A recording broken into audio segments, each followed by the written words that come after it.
I didn't hear about Omegle is that. kill. That's why.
I need to be here. Whoa!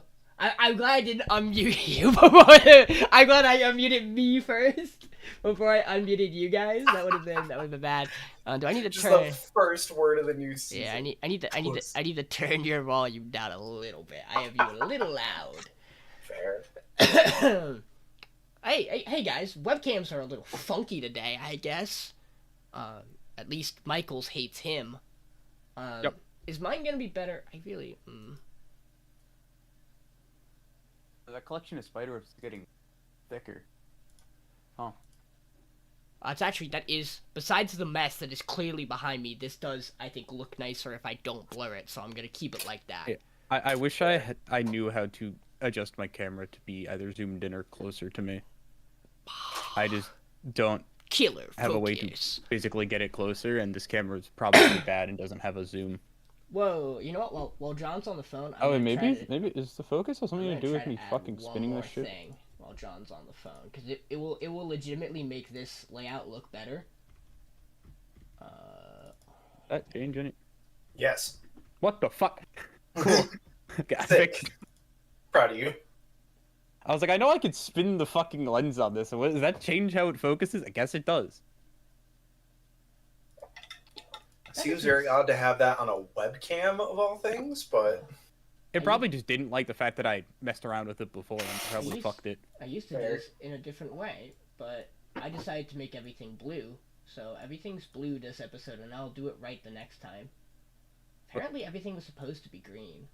Even by every, oh, like the words, like yeah, the background, like the border, which is what I'm doing right now. Don't mind me, guys. Ooh, ain't that? Yeah, that's the perfect size. That's exactly what I wanted. Oh, yes. There we go. Look how much nicer that just makes it. That just having that border enhances the quality of this podcast tenfold. You know what? Let me see if I can. Let's see if I can spruce things up a little more. You may be thinking, oh, I forgot that this still has his name as Daj. That's fine. We're gonna do haha funny. No, it's him. It's literally the J-Man. Don't worry, I know how to fix this. I'm very good at my job.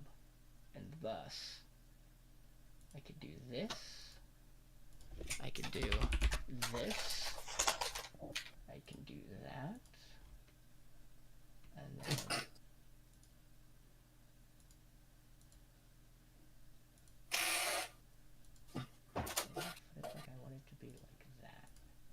Every time I see a Neurosama thing, I'm reminded that this creature was created one day. La creature. What?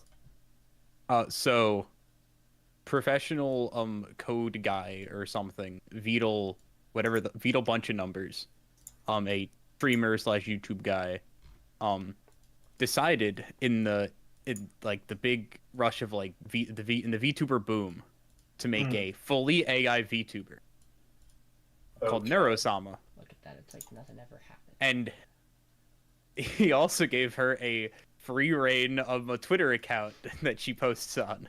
Oh no! And you get some funny tweet. There's like a lot of restrictions. Like she cannot say anything like vaguely related. That could be vaguely construed as a curse word. Like I think she said the word porn on stream once, and he was like, "Hold on, you're not allowed to say that word." How the fuck did you get around that filter?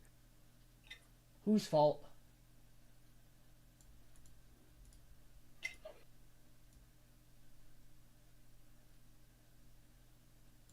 Neurosama is very funny. It's very funny to watch Neurosama happen.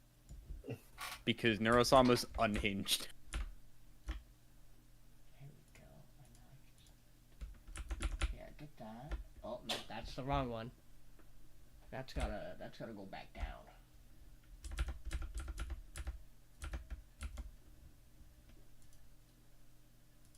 That's what I wanted. So this has to move back up. There, it's like nothing ever changed. And I'm just not gonna put Michael's in mine on, because why would I? That'd be silly. Who would do that? Yep, that's Michael's border. All of it.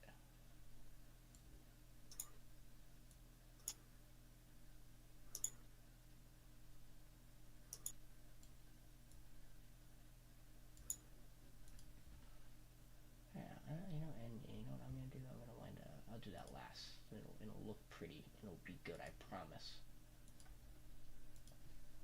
Art design was my passion. Now, viewer, you may be thinking, what have I tuned into? And the answer to that is you turned into a man who has not had the time to adjust any of his podcast layouts since swapping computer.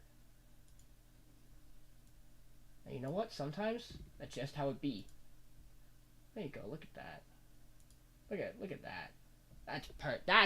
That's beautiful. So we have a different layout. We're not gonna have the episode name and count. Well, we are gonna have the episode count on screen. Well, the episode name on screen, and the count's there too. But we're not gonna have the genres and the studios. You'll figure that out as we talk about it, surely. I have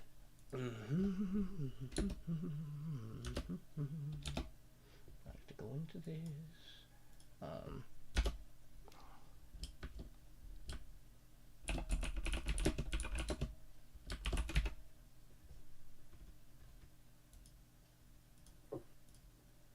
Perfect. But yeah, so layout's the way it is, just because I would have done it today, but it turns out I don't have any of my Adobe suite installed on this computer yet. That's why this is half scuffed. Because all my edits I do for those, for like the, show title, episode count, location it's streamed on, who picked it, genre, that's all done on like an editable file that I just save as a PDF so that I could just open it in InDesign. It's not InDesign, it's the other one. It's not Photoshop, it's the other one. After Effects? No, Illustrator. I open it in Illustrator because I'm a madman. This is the most stuffed stream setup of all time. Don't you worry, everyone. It's wonderful. Welcome, everybody. Like, the important thing, all of these borders around our names are one single object. Don't worry about that. So the name is attached to the object and would need to be remade to change the names on them. Yes. I mean, yeah. Such is why there definitely isn't any scuff happening on top of John's name right now. What do you mean? It's the perfect background color. I matched it perfectly by eyeing it. I promise. I wouldn't call that matched perfectly, but what? Who's to say?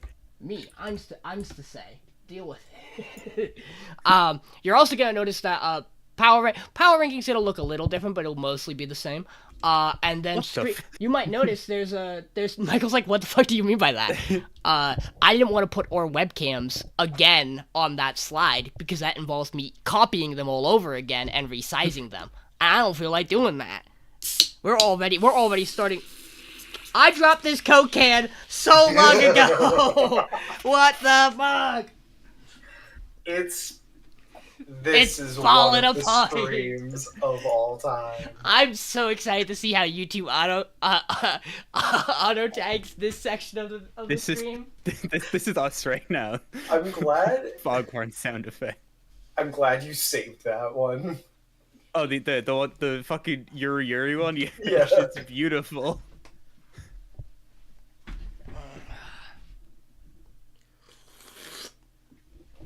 Oh, I may just have to bust out the spare towel I keep in my room to clean up the Coca-Cola that spilled on my desk.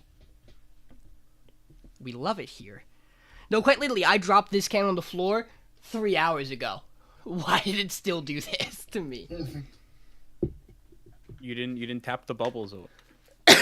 True. You didn't do the shit. Also important to know, I'm dying. Don't worry about it. It's fine. I lost my train of thought. Oh, episode screenshots. They're not on this screen, but that means I get to flash to an entire full screen of every episode screenshot I have, which will be very powerful for certain shows this week. And honestly, we might keep it that way. We'll see. There's some very good ones. There's some very good ones. There's a show in particular that I think we're all really excited to see its screenshot fully blown up. There's exactly 2 of them that I'm thinking of. Well, it depends what I took, you know? I took one that I think we all knew I was gonna take. I sure hope you took that one. I'm fine. But as Sean is dying, we're not going to talk about things we did, because we did a lot of things. It's also going to be, we've been off for a whole season plus. We're starting a little later than we normally would for this season, because things, and by that I mean conventions. I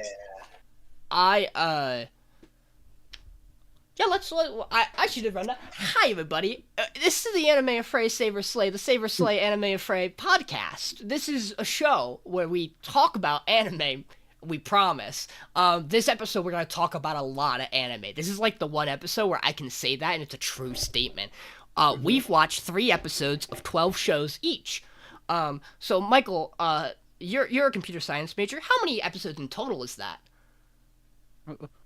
I feel like everyone else here could easily do the math of the 36 episodes. Thank you. See, we're a team effort here while John's on the phone. John's currently talking to his realtor because he's debating on buying a house. You might be not debating. He's trying. You might be wondering, why are we set up in this structure? Why is it Michael, me, Mason, John? Especially since we're not going to be talking in that order whatsoever. This was the layout we are on Discord, and I didn't feel like screwing around with it. That's just the order our nicknames it's just... Yeah. And if these change, it'll be because we changed our nicknames. Hey, but you know what? If these change, you know what happens? All I have to do is move the shitty borders around. I don't have to change anything else. Yeah. Mine's like a year old. I just haven't felt like changing it. I think all of ours are about. Well, no, yours is mine's the season longer. Before. See, what I like about yours, Michael, is that oddly enough, in a weird way, it almost works with ours. Shut the fuck. I mean, I guess it kind of vaguely rhymes with my wife, our wife, their wife, biscuit allspice. we'll let you, the fans, figure out who is our wife, your wife, my wife. Their wife. Their wife. His wife. Or wives. My wife. Yeah.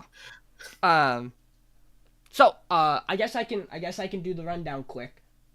If you didn't watch us pick shows, well, silly you, why didn't you join us for that stream? You should have been here. Yeah, what the heck? Yeah. A random stream in the fucking middle of, like, 1 a.m. So, we're so good at our jobs.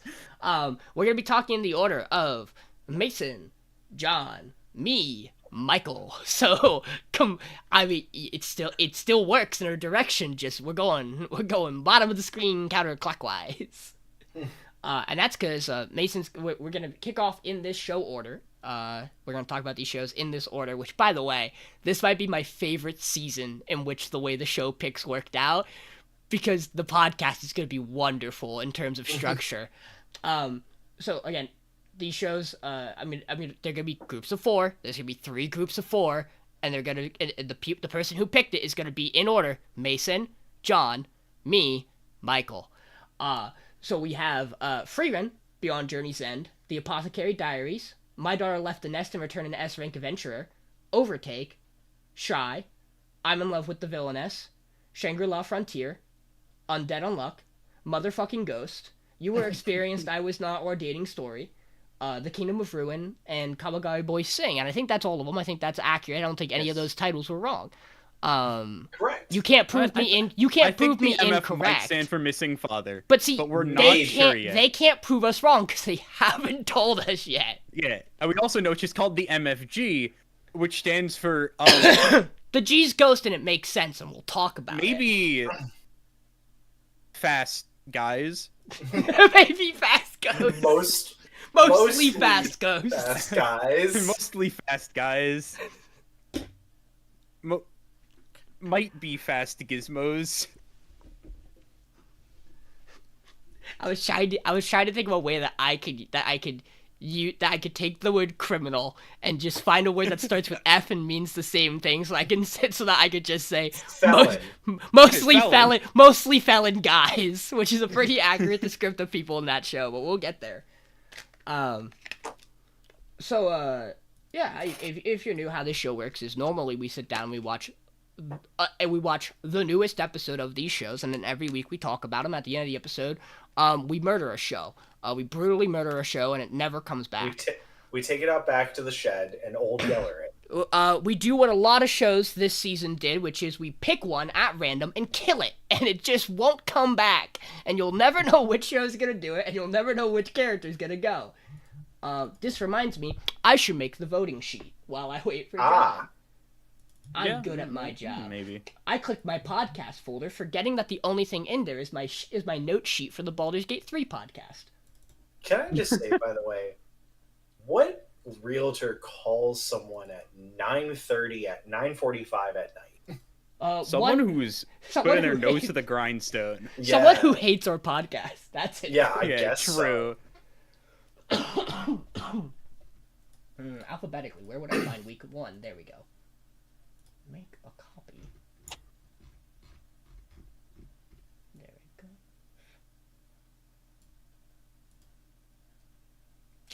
So we can also real quick run through some of the basic guidelines. Don't spoil anything past episode 3. That's a rule that is very important to us, as we like to experience these shows with as little knowledge as possible. And it's really important right now because some of our shows have a lot of episodes out.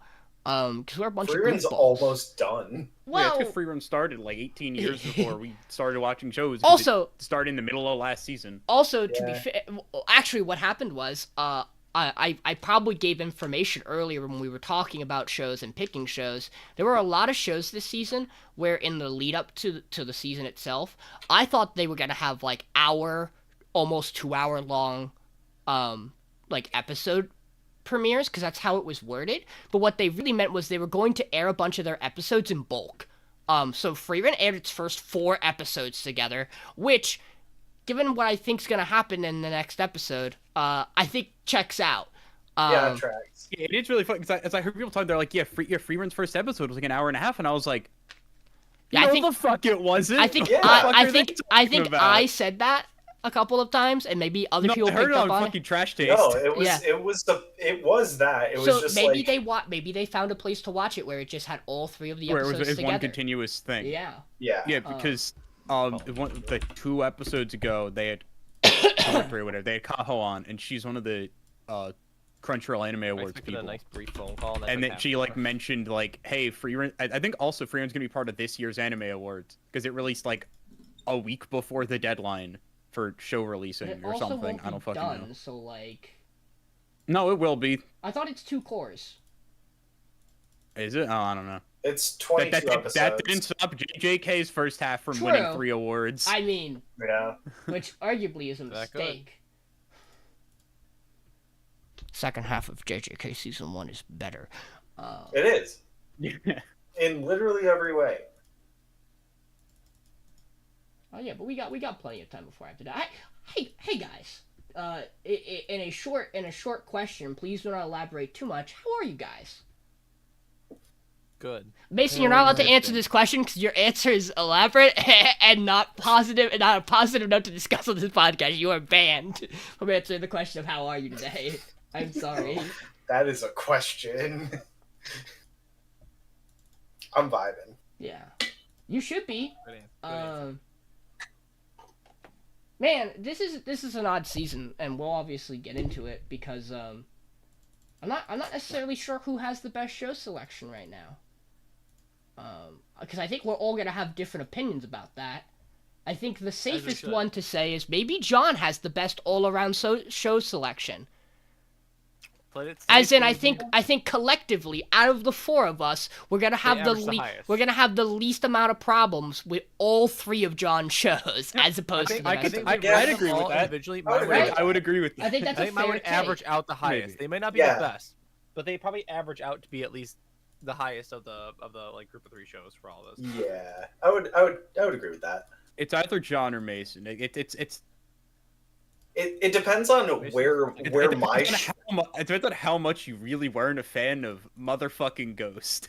It depends on how much you weren't a fan of motherfucking Ghost and how much you were a fan of Shy. Because we all know Frieren's in the top 3. Like, yeah. What? That's kind of just expected. Hey guys, by the way, yeah, I almost put it of. You know, our power ranking usually splits us in a fun way. Yo, we got some neat people in chat. Based, lovely. Thank you guys for tuning out. Tuning in. Please don't tune out. I know you very much might want to. We're no longer waiting for John, so let me fix that. Yeah, there's definitely not going to be any controversial power ranking takes coming. Totally not. Let me get the image ready for you. Usually I would withhold the power ranking until the end of the end of the first episode. I had done that for a couple of seasons. I think that's a coward's decision though. And the reason I say that is because otherwise that would mean I'm going through all of the podcasts knowing everyone's opinions. Yeah, I mean and they don't get to know anybody else's. Everything, and no one else gets to know anything. And I like having the group's reaction that's too much power. As they look at the power ranking. No one man should have all that power. Not a lot of bolts. Not a lot of bolts. Not a lot of bolts. Not a lot of bolts. Really? We'll talk about it. We'll talk about it. We will. I promise you, it's not as crazy of a take as you think. I understand exactly why he would do it. Like I can understand. I guess the bigger question is for some of you, why do I have a certain thing above it? Yes, that's the main thing. And I have answers. I have all the answers. I mean, one of them gives us cheesecake shots of a 13-year-old, the other doesn't, and I think that's the big thing here. Yeah. Well, see, the reason for that is because my show would simply kill the 13-year-olds. I think me and Mason are both, like, in line, like, top cut here. It's interesting. So, first episode, the divide here on the power ranking is top 4. Because we have 12 shows, so it makes sense to do top 4, middle 4, bottom 4. That'll eventually change to top 3, bottom 3, middle blob. Middle blob. Yeah, but like if you look at a top 3 here, like if you look at top 3, not top 4, it's an interesting divide on top 3 because we basically have a 4 or 5 show pool that it's really just personal preference on what makes a top 3, right? I think Frieren's are only consistent top 3 all the way, right? Yes, I believe so. Because of me. And I'll talk about it. There's very good reason. I never strayed too far from the sidewalk. I will let you know. I had before I watched my last show, it was going to be in my top 3. Which is wild to say, considering the last show you watched was Undead Unluck. Yeah, it's based. I'll talk about it. That's my catchphrase. It's good. Is that how I spell it off the top of my head? It probably is. We won't worry too much about it. If I'm wrong, I'm wrong. Frieren. I did it right. Yay! Yeah, let's jump into it. I mean, Mason, arguably, do any of us not have it as 1? I think there is. Michael, you don't, Me. right? Michael has it at 3. Which I understand. Mike, we should talk about this. Mason, Michael, and I watched basically almost all of episode 1 and 2 with like a combination of the 3 of us. Sometimes I watched almost every single episode of all of these shows with Mason. Michael and I watched almost the entirety of this. I think we watched a few episode 3s. I think I watched a few episode 3s by myself, but that was it. Yeah. I watched the entirety of my episode 3s with the exception of 2 of them by myself. I think I only watched Frieren and I think I only watched Apothecary Diaries and like 2 other shows on Monday. Yep. I think it was we watched Shangri-La, and then I watched some of Undead Unluck. Oh yeah, we watched S-Rank like 2 weeks back. Yeah, no, we watched episode 3 this week, and then oh no, it was Sean that we watched that with. And then we watched Shangri-La. Shangri-La and then Apothecary. But let me. So normally when I grab a screenshot for a show, I pick a screenshot that gives you a good idea of what happens in the show. The problem with Frieren is that there is simply a shot in episode 3 that's so there's a string of shots that's very pretty, and I just grabbed part of that string of shots because that's what that show is. This still frame is so pretty. Oh my lord, dude. Yeah, I know what you're doing. It's okay. They can't see it right now because I'm not on that screen. Look at this. So, have you seen this, Sean? I got a sticker. I did. Yes, I know. Great. Mason, it's your show. Open the door. Tell us a little bit about it. Talk about it, and we'll go into conversation about Frieren. Yeah. So Frieren is. Oh, sorry, Mason. This should be obvious. Spoilers and harsh language abound. You might not have realized that given the fact that we opened with motherfucking Ghost, but... And me out loud saying the word pussy. Well, they didn't hear that. No, they didn't hear that one. They heard the second time John I said thing it. ever, though, there. Can we talk about that for a second? What? Well, Mason, go ahead. Actually... Well, I'm sorry. I forgot the podcast has a structure, and I should try to follow it. No, because the thing is, Sean said sorry and also like led into it as opposed to just talking over me immediately. Yeah, I would never do that. The masculine urge I had to fight up there to just cut off Mason in the middle of that and say some random bullshit. It was so fucking random. You do that all the time when I talk about John interrupting me. Yeah. Every single fucking time. Other note, we don't have anything for Frieren for this, but certain shows, we're going to give some content warnings. No particular reason, don't worry. But Mason, talk about Frieren. Yeah, so Frieren is about Frieren. She's an elf. She's an elf mage. And she was originally part of the heroes party that killed the Demon Lord. We don't get barely any of that. What we get is her coming back after like 50 years after they finish, like they come back from their quest and they like retire. She's the exact same because she's an elf. When she comes back, the hero is on his deathbed. She like helps him around and like does some stuff with him, and then he dies, and she cries at his funeral. And this is weird to her because she's like, my life is way longer than any of them. They're barely people to me. Why do I care? I should get to the bottom of this. Cue her going on a long journey of figuring out her humanity and also meeting up with her old friends and gaining new ones. It's a fantasy show. Wow. It's really pretty, and it's good because it's fun to watch this pretty emotionless character, very occasionally have very really solid emotional beats. Also, this show's sad. It's also pretty. It's very pretty. There are just moments the thing with Frieren is it gives me the same feeling of the weirdest way I can say this is Breath of the Wild, where it's just it's a lot of landscape and just being part of the world. Mason, if I may, it's a Ghibli movie. Yes. Made into a television series. Correct. Yes, actually. But it's a very fun time.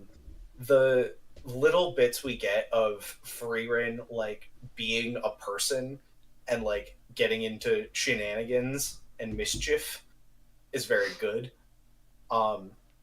And the moments that we get of her interacting with her old party are, I think the best word is melancholy or bittersweet, because you're man, I can tell just how much these people have been with together, even though I've only seen them on screen for 20 seconds.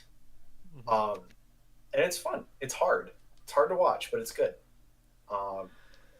I'm not going into a full summary on it because I have to work in the morning. There's a lot that happens in these 3 episodes, for what it's worth.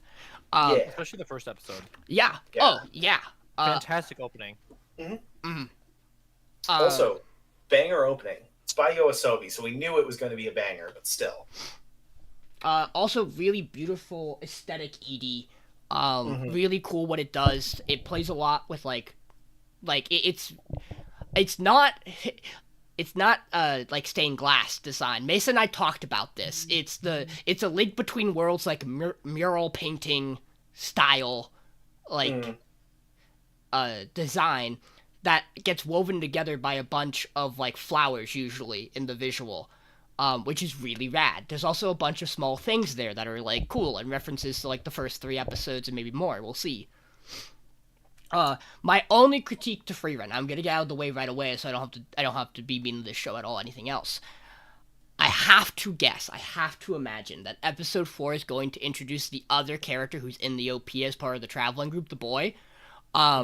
Because I think episode 3 hits the point where it's when you're not getting those emotional beats out of Frieren herself, these two are a little dry together on the screen because they are both basically emotionless mage robots, and while that's fun and cool and leads to good interactions from time to time, they really need another character on the screen with them for the general just passive time on screen, I think. Yeah. I don't think it's been bad, but I think it's going to start being a little old. Yeah.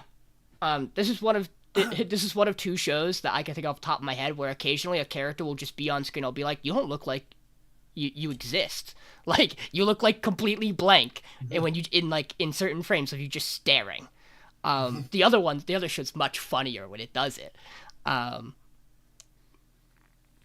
You know what I thought of this show, guys? If I had to make a comparison, is this not just a better Wandering Witch?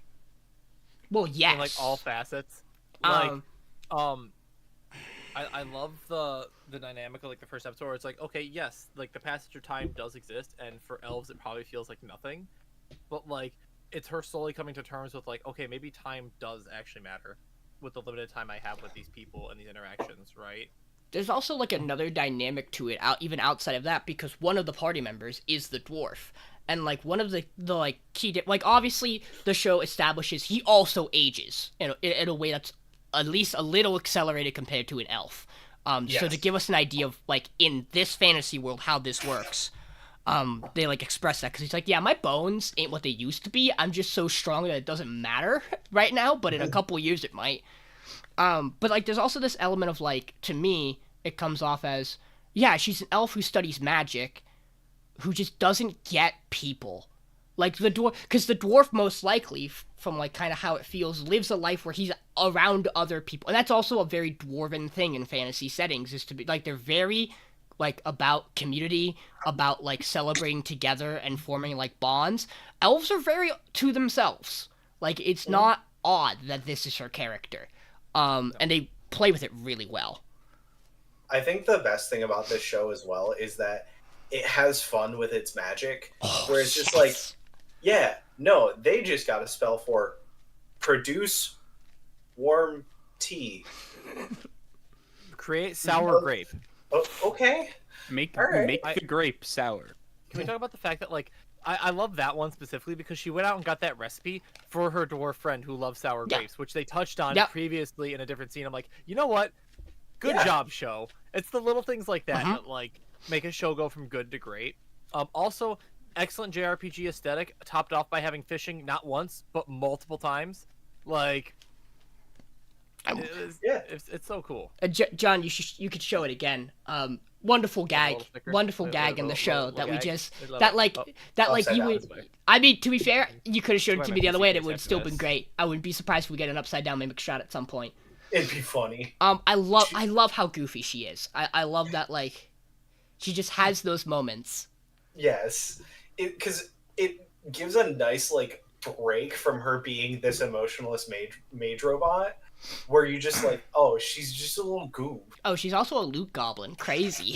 She's the party's loot goblin. Well, like, in the current episode where, like, she's actually, like, raising Fern, obviously, we didn't really touch on much, but she's, like, basically raising a kid who was rescued by another one of her party members. From, like, they're drunk cleric. The drunk cleric. She's basically raising her to be a mage to help, you know, hope you find your dad. But yeah, no, I love Fern as well as a character who's like this interesting dynamic between it, where you can see like the human side of Frieren like developing during this journey, especially since she's been with Fern for so 10 years now or whatever it ends up being. It's like it's at least 5. Episode 2 is so nice. They mentioned 5 exactly, I think, but like also like Fern not really getting why she doesn't do something greater with her like time or her power, right? Whereas like Frieren is still like, I'm trying to do the opposite, which is do the little things. I've already done the great thing. I've already been the hero on my 10-year quest with my friends. I just want to do the little things to make my friends have a fulfilling like end of their lives, basically, or even find out why these little things matter to them, right? But also, like, episode 2, what big things does she have to do? They solved a lot of these problems in the past 80 years. Yeah. They're slowly getting to the part where stuff's starting to reappear. Problems. Yeah, like, stuff is now popping back up. And even episode 3, where they go and, like, okay, we have to defeat this guy because we sealed him away because he had this powerful magic. Well, 80 years have passed, we figured shit out. Like, we learned how this magic works. Like, we countered it, and we're just better now. It's so cool seeing the... Yeah, he developed the first defense magic piercing spell. And that's just a normal offensive spell. Yes. Yeah, he developed the first magic piercing spell. Checks notes 80 years ago, which you would know if you read my book. The book that I gave you that I also co-authored, basically. Yeah, I have to imagine, right? It feels like she kind of did in a way. Yeah. Frieren was literally probably in the book of like the mage that sealed it was a white-haired elf with their heroic party, you know, and it's like in bold text in like the front page, and she just didn't even touch it. I'm gonna pop back up again. This demon lord's design, so cool. Like the parts of the body stitch hooked together, like the just I also love the fact that like when she unseals him, he's just like, "Oh hey, Frieren. What's up? It's you. Fuck you. You been? How long it's been? I gotta know. How's it hanging?" He quickly realized what was going on with the magics too. Yeah, he's so well. Like that's the idea. You create the first defense piercing spell, and you're the greatest mage of his time, and you're gonna be able to figure it out. Well, arguably, maybe second greatest mage of his time. Just saying. He did get sealed. Couldn't beat him, had to seal him. Yeah, but technically you still won. You know? I'm trying to think, only other point I want to make, we said her name and I've already forgotten it. Purple-haired. Fern. Mason, Fern's just a Fire Emblem mage. That's just a Fire Emblem mage. That's like every fire. That's every. Wait, it's especially loot, but there's like almost one Fire Emblem mage in every game who's this character type. Yes. Who's just slightly sassy child who also doesn't emote a lot. But when they do, they're sassy. Yes. When they do, it's adorable. And it's very. She's a very punchable face, but also a very unpunchable face. You know? Like. It's very punchable, but also very like good job at the same time.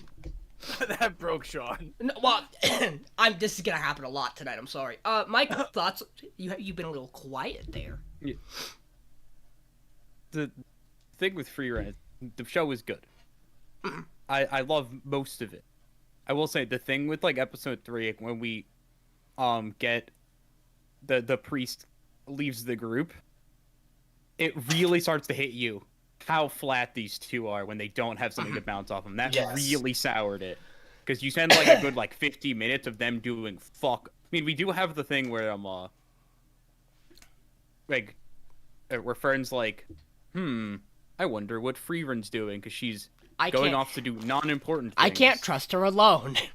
And that was I really Frieren going and getting the necklace. But like, have you seen My Small Child? I love outside of that, literally both of them have like -2 emotions. I love tavern bandits who know where all the good sweets are. What a good It's bit. so What a good fucking bit. Because you're like, Wait, I can't tell if was this is going to great. be exactly what I think it is, or if it's going to go really sour really fast. But I'm in for it. Well, if it was gonna go sour really fast, it could tell you where the sour is too. They know all the good places. The sour Yeah, grapes. Yeah, sour grapes. I got She knows how to make those though. I got distracted about it. Favorite part of episode 2 for me, which might be the highlight of this show in terms of like plot point, is the is a Fern going, look, I don't know what you think you're doing, but I didn't sign up to travel with you to walk for a year. Like I appreciate that you have things you want to do, but you also, like, can you stop a second? I'm a human. Remember this, please. Do not waste my life. Yes. Because it's a matter of, like, on one hand, like, Frieren has stuff she's planning to teach her. And, like, there is a point to everywhere she goes and what she wants her to learn. But also, yeah, she's gonna forget. She's an elf. To, like, it's really nice to have that moment where, you know, she goes back and she talks to the botanist and is like, what do I do? We're not gonna find this flower. And she's just like, well, what if I give you this thing that's almost like it, and you express your feelings to her like a person? And she goes, oh, shit. Oh, no. Emotion. I also love how much she loves animals. It's one of those small continuous details we're getting with her, where it's like the chipmunks, the cat. But, like, who wouldn't love animals in this world? They're all adorable. But, like, the fact, when they're in the botanist shop and you just see the 2 chipmunks, and then she looks at them, you're like, she's gonna take those. She's not leaving that store without those chipmunks. They're too cute. And then you see her just, like, have them wrapped up, and she's just like, yeah. You see nothing. I think the magic in this show is really, really pretty. Mm-hmm. And it's really highlighted in episode 3. And something that I think we lose from episode 1, but is really present, is that the melee combat's also really clean. Like, Yeah. you just don't get to see it as much because we don't have a character to fill that void yet. Which I have to believe episode 4 is going to introduce them, because I feel like that's how you cap a 4-episode start, is by finishing the new party, right? Like, Yeah. it feels right. It does feel like that's where it should go, but who knows?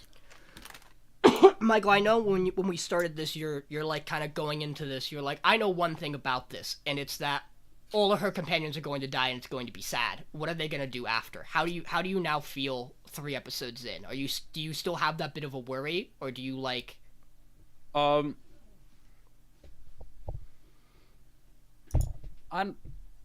don't know, because it really felt like the whole big thing with Frieren was it felt like it was built to be a one-shot where it was like you have a person reminiscing about a party that they no longer have. They outgrew them. And that felt like that's what this Frieren would have been. Then they went, but I can have her just keep doing stuff and be a character. We haven't gotten enough for me to be super sure about where it's going, because it's literally just been her with Fern. Yeah. That's literally been it. And the cleric, but like the cleric and Fern came in a package together. Yeah. Well, not to spoil anything, but the thumbnail for episode 4 has the dwarf in it again. What? She's gotta share the sour grape recipe. Yeah. True. I'm just saying. Why am I If they don't bring that up, I'm gonna be really upset. She'll probably they just don't. offhandedly They don't do need it. Like, oh, sour grapes, my favorite. I was about ready to hit a button to transition us when that isn't how I do that on this new layout right now. Oh no. So let me go grab. Hits a button and Hey, John. the screen explodes. Hey John, it's time to talk about your pretty show. The show is very pretty. Let's talk about the Apothecary Diaries. Oops. So Apothecary Diaries. We have our main girl Mau, who is working as an apothecary in this little village, and she goes, man. They go, hey Mau, don't get kidnapped, and she goes, that would suck, and then goes out and finds herbs, and then gets kidnapped. Not only do they do that, but they go, you should be careful. Girls are getting kidnapped, and it does the legit flash on screen her about to get her getting kidnapped down the line, and it goes back. She goes, "I'll be fine." It's like she's literally sitting in the back of this box, kidnapped, and going like, "Oh, I hope mom and dad are okay." Damn. It's like, damn, unlucky. Hope dad isn't too stressed with the fact that I got kidnapped. Literally just 3-year time skip. Lily says, I got kidnapped. Damn, unlucky. Hope mom and dad are do okay without me. Unlucky, Gigi go next. And basically she gets sold to like the royal palace of Uchins, who's like a bunch of like maidens to take care of like royalty who are produce heirs for the emperor. I love China. And so she's an indentured servant who just does like laundry in like the laundry quadrant basically. And she's like, listen, if I can just feign stupid for like 2 years, I'm out of here. I've done my time. Because basically her kidnapper sold her to this so they can make money as her parents. And then a hot guy shows up. There's also like these Uchins who lost an important part of their body. Eunuchs. Probably their penis. Probably their penis. Eunuchs specifically are men that have been castrated. And they make it. They don't like outright. They don't go. They don't have dicks, but they do very much go. Like you have the scene where or main eunuch is there, and she's like, he's pretty good looking. Shame he's got nothing down there. And she's like, that must suck to be you. Yeah, unfortunately, our main character Mau is way too smart for her own good and is blessed in everything but the ways of the woman, as she puts it. Ace arrow queen. Flat is justice. But basically, the main thing that gets her outed as an alchemist or a apothecary is that the two main royal family, like the two main princesses, both had kids around the same time, and they were both sick, both the babies and the moms. And so she's like, okay, here's the symptoms, here's what's going on, and she leaves a little note on both their windowsills. And the one angry one that's very salty just kicks it off the windowsill and doesn't care. Whereas the one compassionate one, that's our main character, reads the note and goes, oh, I should stop being around this white face powder that's killing my baby. And does that, and one of the babies dies, and the other does not. Can you guess which ones? And then our hot boy decides to go searching. He's like, I think I remember something. And they end up flagging her down in a very clever way, actually. I don't remember all the details, but they basically flag her down and go, listen, well, you have a new job. They know she can now. They know she can read and write. And so he fucking holds up a sign that goes, you with the freckles. And she goes, wait, I have ah, shit. Fuck, you got me. No, it's twice, because he holds up a sign that says, you with the freckles stay. And she goes, oh, fuck, why me? And they're all walking away. And she goes, wait a minute. Shit. No one else can read. Fuck. And starts to walk out, and he goes, no. You can read. And she's like, no English, please. Is because she writes it on a piece of cloth. Yes. Which was clearly taken from one of like the laundry people. The laundry. Yeah.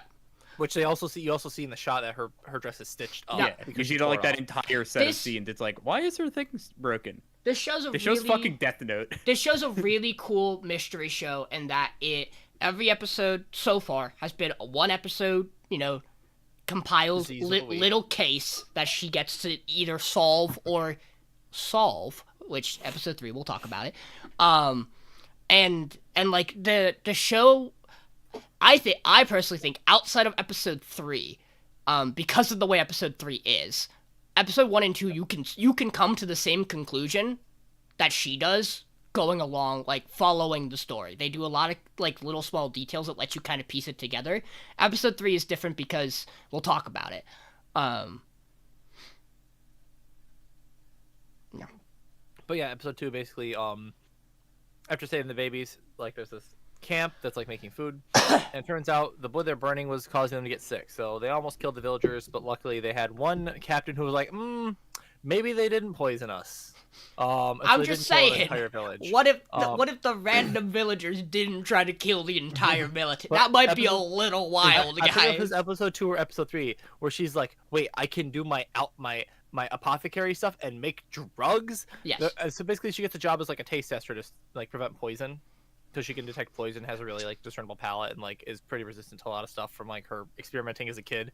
So her left arm is just all fucking shot with like a bunch of different stuff. She like got herself bit by a snake and put different like salves on it and like try to figure stuff out like you have to do it when you're like a fucking olden time apothecary. How do you figure out if it works? You do it on yourself and find if the solution works. And all the You gotta do an experiment. and all her other better than you said. and all her other coworkers are like, "Oh no, she was abused as a child. We can't make her work. She's gonna die by testing poison. She's a small, fragile girl." And she's like, "What? I'm a cat. Go away." I'm Gremlin Cat. Go away. This show's animation for her is wonderful. She is an absolute joy. She hits every time what's his name, our favorite Yuchin is on the screen, she just goes, "Ew, gross." And then the advisor has to go, "Could you please stop looking at him with disgust? He likes it too much." That bit in episode 3 is so funny. It's so good. He literally has a point where he's looking at like the girls and they go, "Kya!" And then he looks back at him and he goes, "I hate you." And he just goes, "Why does my smolder not work on her? I can't understand it." He is probably my least favorite part of this show. I hate him. Right? Like it's it's like a double layer thing because it's on one hand it's like one, the bit's getting a little old. 2, why does he do it? What does he get out of it? But, I'm just saying. I mean, it's like literally his job. I love Well, how, yes, they but basically ask her too once they figure out she can do apothecary stuff. "Hey, can you make drugs?" And she's like, "I can make drugs here. Let's go!" And she makes basically weed brownies. No, she makes Well, really strong. she makes horny brownies. She She makes a really strong aphrodisiac in like small like chocolate form. And then she's like, "I have some extra stuff. I will make some aphrodisiac brownies too." that aren't as strong, but if you're not used to it, If you're resistant to it, they're just really tasty. But if you're not used to it, you're fucked. Literally. And then people yeah. stole her brownies. so I want much to talk about like Frieren, episode... she is also a loot gremlin for for little herbs and drugs. But I love my mom. She's great. Ingredients around here. I thought the show was really good. I want to talk about episode 3 because Fuck you, the Mason. reason this isn't in my top 3 is because I think episode 1 is really good. I think episode 2 is good. I think episode 3 is great, and just on that like table of like how are the first 3 episodes, I think of my top 4, this is in my opinion the weakest of those 4. I really like episode 3, and it was almost the reason it broke into my top 3. Because I like the idea of having her express, "No, I know what's going on here." Not because I have like a good background in being like an apothecary and drugs, anything like that, or poisons, but because I know how people feel. Like I can tell what's going on here, and not only that, I'm gonna go on a limb and try to produce an outcome that I think is going to be the best outcome. I'm taking a bet on that I could be wrong on, because if I'm right, it's going to make this woman very happy, and that's worth trying. Which now is a good time to bring up this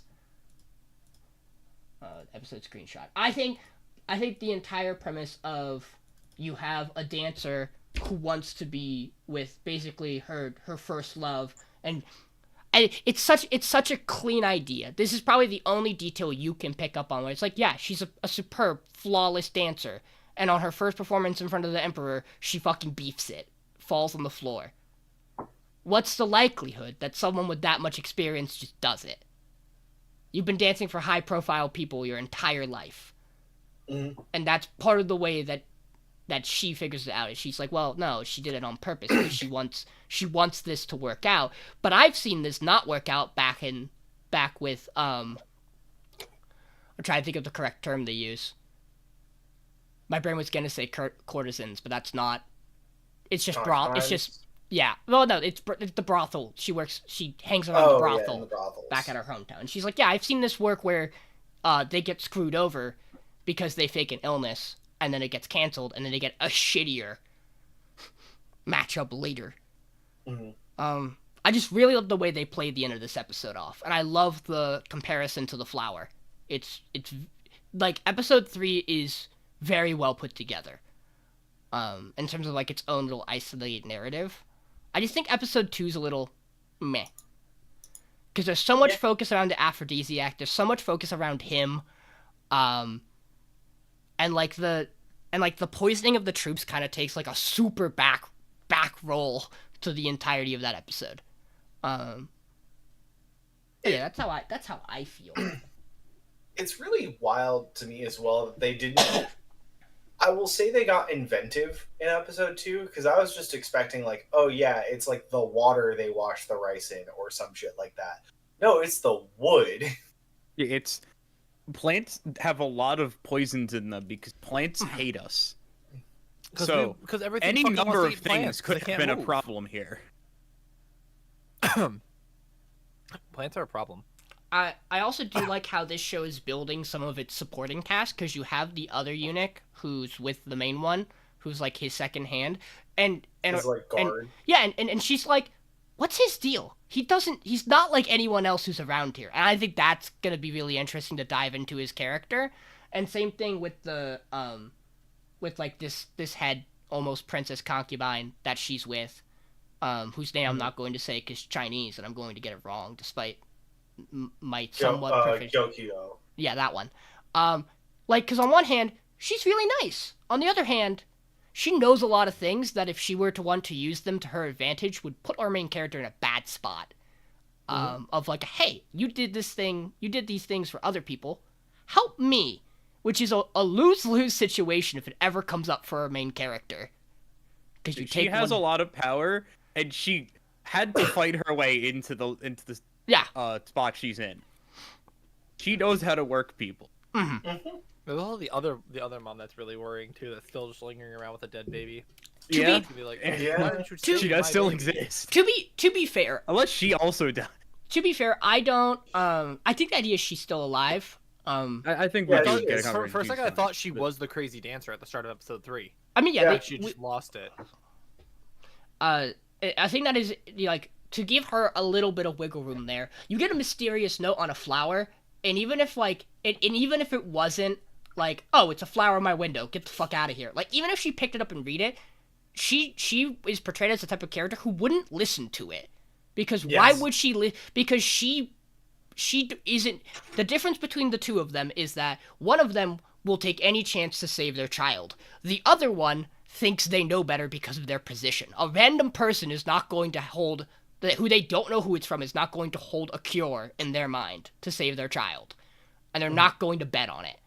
You know, she was way too far gone at that point, for sure.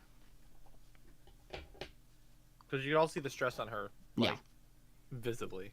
Because also, like, her baby was also younger. So she had just gotten through, like, childbirth and, like, all of that stress. And this immediately happened, like, within the next 3 months. Other thoughts? Show good. It'll be around for a while. Yeah, I just thought the show was just really good.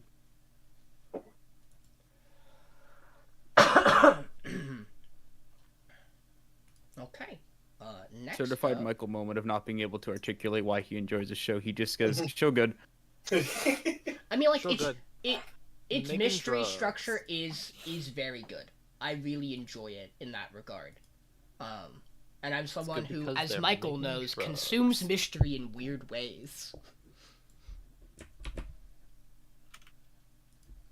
Actually, you can't go wrong with a show making drugs. Don't mind me. I just have to fit this title. I guess I'm gonna have to keep stream closed because the internet's being silly. Well, that's okay. I'm posting everything anyway. Hi guys. Yeah, it's not like I can't look at chat, crying. Hey, do you First guys... time ever. Chat's popping right now. Do you guys want to try to figure out which one of our shows this season is based on a light novel? Crazy. There might be like 2 options here. Let's talk about My Daughter Left the Nest and Returned an S-Rank Adventurer. This is exactly what it says it is. It is a story about Belgrieve, the Red Ogre, who is... Question mark. Yeah, question mark. A couple of question marks after that. Who sends his daughter... oh my god, I should know her name off the top of my head. They say it so much. Is it Angeline? Angeline. Angeline, yeah. Trains her at finds her in the forest, trains her is basically her father, because raises her from a baby. So, and then she goes off and she becomes an S-rank adventurer. And we don't need to worry about any of the process in which that happened, because that's not what matters. What you need to know is that this guild system, is working her to the bone, and she needs a vacation to go see her dad. And she wants everybody to know that. And so the first 2 episodes are really establishing or pool of characters around the guild, the region that she is in, the main city, like the noble families, and then also the characters around her father and how they intersect, and how everyone gets to meet her dad but her, because her life is terrible.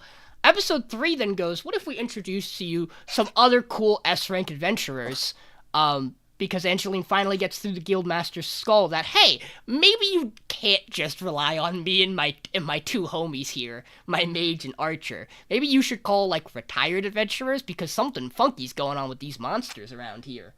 And they presume the answer is the Demon Lord's respawning. And so they take their squad out, and they just shatter a barrier, which involves destroying, like, half a dungeon is what it seems like. They're like, yeah, it's inside this E-rank dungeon. And then, what does she call him? Does she call him Captain Muscle? Yes. Beautiful. Admiral Muscle. Admiral Muscle. And then it's Captain Silver. Yeah. Or Uncle Silver. Yeah, don't worry about it. But yeah, Muscle Man, who has sick-ass tattoos that make his fists go burr, just entirely obliterates an entire dungeon. And then they charge in and they go, we can leave everything else to the lower rank adventurers, like us 4 got this. And then he goes, I guess I'll fight this big lizard because it looks cool. You guys go on ahead. And so Angeline and the silver-haired man, with his glaive. Guys, man. You gotta stop. Press forward, and they run into this little goopy boy, who's seemingly giving off no malicious intent until suddenly he goes nom, and he is. I'm gonna use this time to talk about an element of the show that may be a little jarring to some people. The art's interesting. The screenshot I have is a way they do the art in this show that I really like, which is occasionally they'll just do like hand painted, or hand drawn art to capture a moment, and those are always pretty. Otherwise, the characters can sometimes look a little goofy. Mm-hmm. Mainly Angeline. Of all the characters, she has it the worst. Which, in my opinion, there are moments in episode 3 where it's not as bad, like when she's lying after getting injured from, slaying this Demon King. Demon King. Totally, definitely. It looks a little better. Like, you take her out of her armor, and she looks a little better, on her design. It's weird. But this show is charming. It's a very simple premise that we have come to the end of at episode 3, where at the end of episode 3, she goes home. And thankfully, if we're wondering where it goes, they gave us our hook of our strange man dressed entirely in, cleric robes. The summoner from Summoner's Rift just walks on in and goes, "You're interesting, Angeline the Black Valkyrie, S-rank adventurer."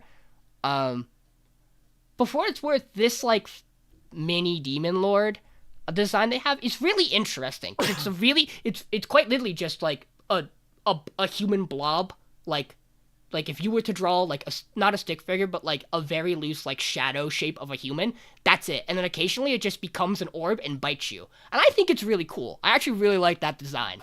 I think it's rad. This show is perfectly fine. It falls, as our power ranking shows for most of us, this show falls perfectly middle of the pack.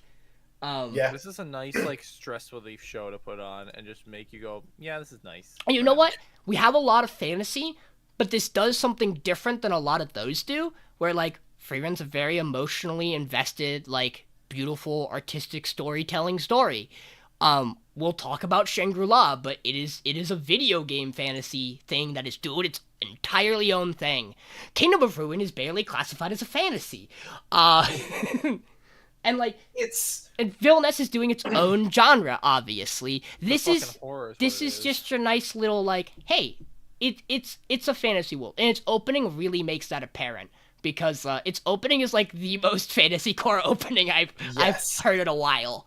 It's extremely bardcore. Mason also attacked me directly in episode 2 because I called out the bare bone structure of an entire scene, and he goes, "Sean, you've watched too many fantasy shows." I go, "Yes."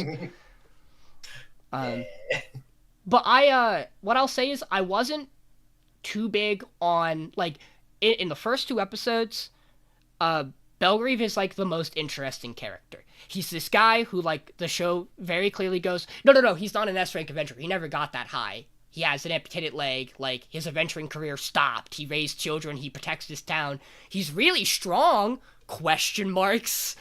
And, like, he's by far one of the more fascinating characters at the start of this show. And, like, her party's not that interesting. And then episode 3 happens, and the mage suddenly becomes a little more interesting because she was trained by an S-rank adventurer who fucking killed dragons and now has my cold for the rest of her life. I relate deeply on the scene where they go, "Oh, you're still coughing," and I go, "Yeah, me too." It never stops. It's like expanding like the character pool to these former S-rank adventurers is really cool. I really enjoyed that. Yeah, they're neat. And she's just a ball of energy, and I really like it. And I'm not sure if the end of episode 3, where she hits, like, her almost, like, anxiety, depression little thing, is, like, a side effect of her getting bit, or if it's just, like, it just happened because she finally came home. Because she doesn't really ever show to have any lingering doubts about visiting her father, and all of a sudden it's, like, right there. And I'm fine with it either way, because I think it adds to her character, whether it's something that gets thrown onto her as, like, a semi-curse, or whether it's, like, that's just real emotion. Because you know what? Valid.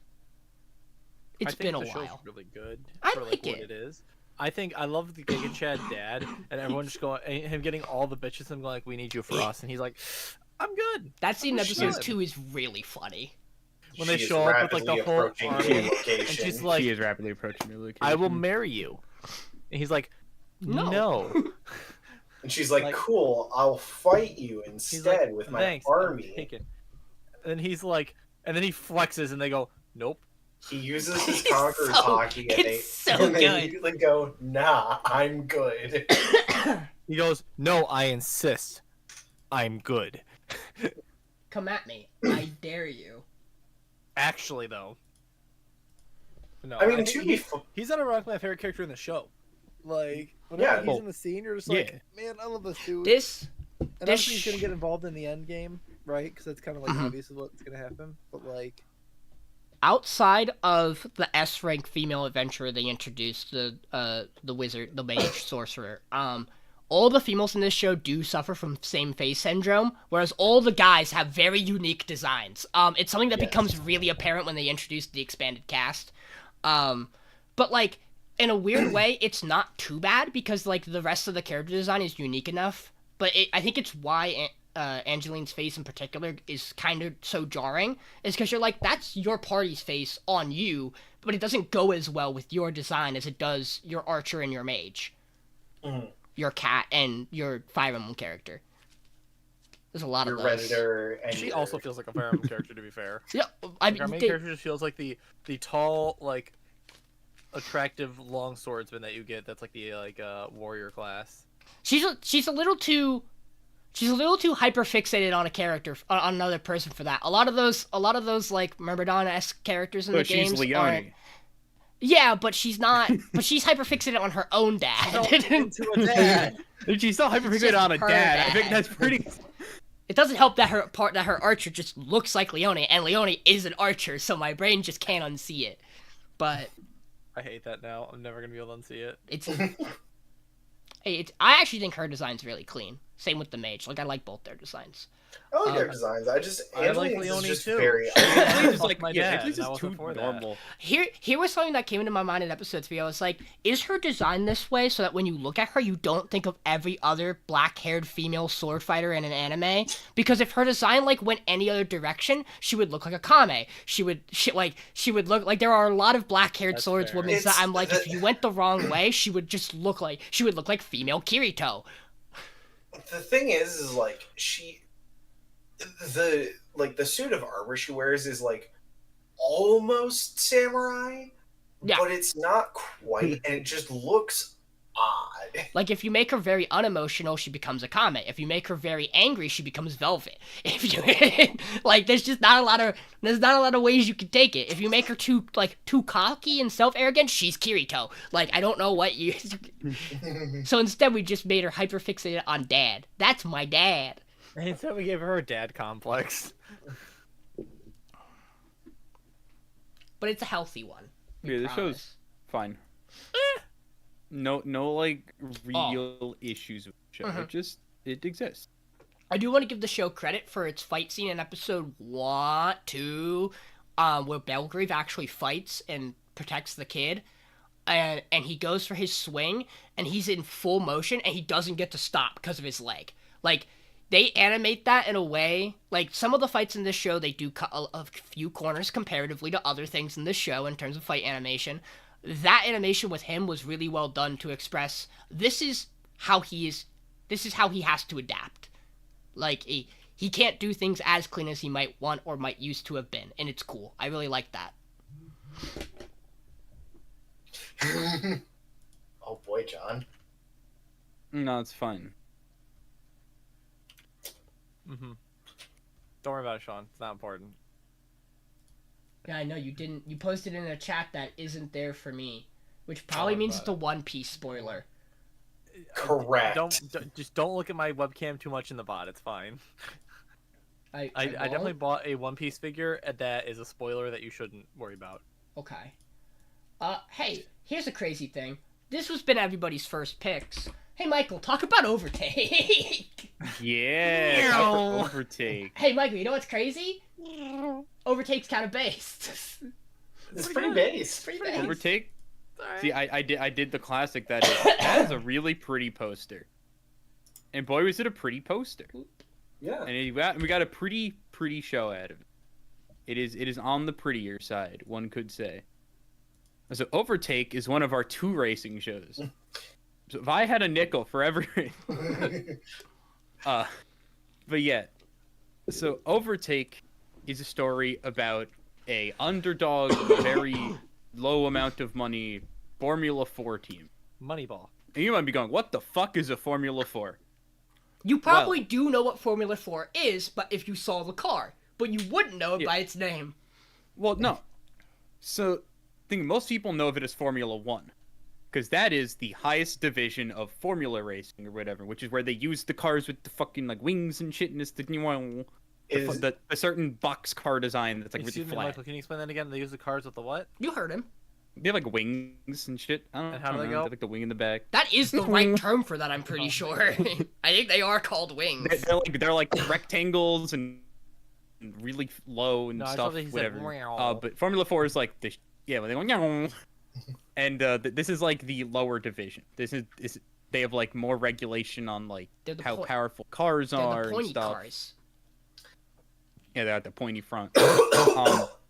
We follow black-haired, blue-eyed anime boy.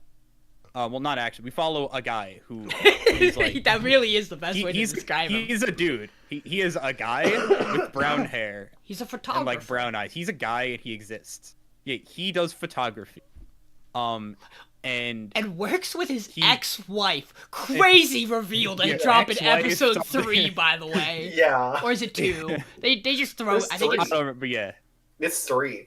Because it comes out of fucking nowhere. Yeah, they're honestly pretty great couple, though. He is a photographer who seems to...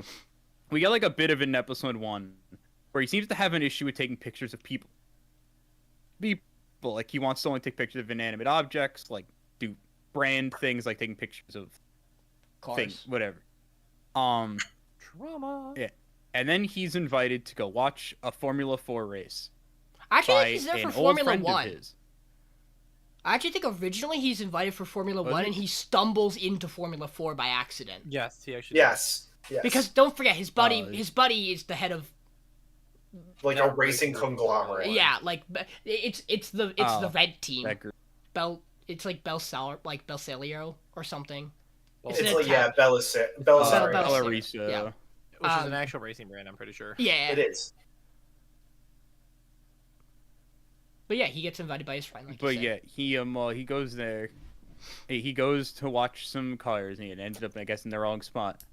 and then he goes to, I think he ends up meeting a anime boys group, because they're like the one that sticks out the most because they're very clearly hanging on for dear life with very little stuff in their corner. Like they don't have enough money to buy like new wheels. They have a single vehicle that's held together by hopes and dreams. Checks notes. This is a little familiar. Something else we'll talk about later. Well, you're telling me his dad's a racer? He watches them do some racing, and I think the kid's name is like Haruka or something. I don't remember. Sounds right. Sounds correct. It's like some very generic anime boy name, and his last name. If I was to list generic anime boys, he's definitely up there. But so he's racing. They're like racing, and we're seeing he's like kind of popping off compared to the people in Bellariso. Or like the one guy in it, like he's like doing pretty okay. He's like kind of catching up to them. Yeah, he's like top. And then he's going around a turn, and one of his wheels fucking explodes because he doesn't have money for wheels. So they're old wheels that they've practiced on a bunch. They're fucked. Because that's how physics works. And it's like, damn, that sucks. But he like kind of plays it off because he has to be the cool kid. He can't show emotion. He's anime boy. And our main character and then about 20 minutes later, main character, I was walking around and looks in a little like stall between two, like alley between two stalls and sees anime boy showing emotions and goes, "That's so crazy," and then just instinctually takes a picture of him. The first time he's taking a picture of a human in like a bazillion years or something, it feels like. And then we go, and then essentially this leads to him going, "Wow, he was such a cool racer. I want to sponsor his team with my $3 in my bank account." I have $3. It's funny because he's like, "Yeah, I haven't paid off the loan on my camera. Please don't break it. Also, I know the tires are expensive. I have an idea. I think maybe I can help. Oh no, I didn't think about anything that wasn't tires. Fuck."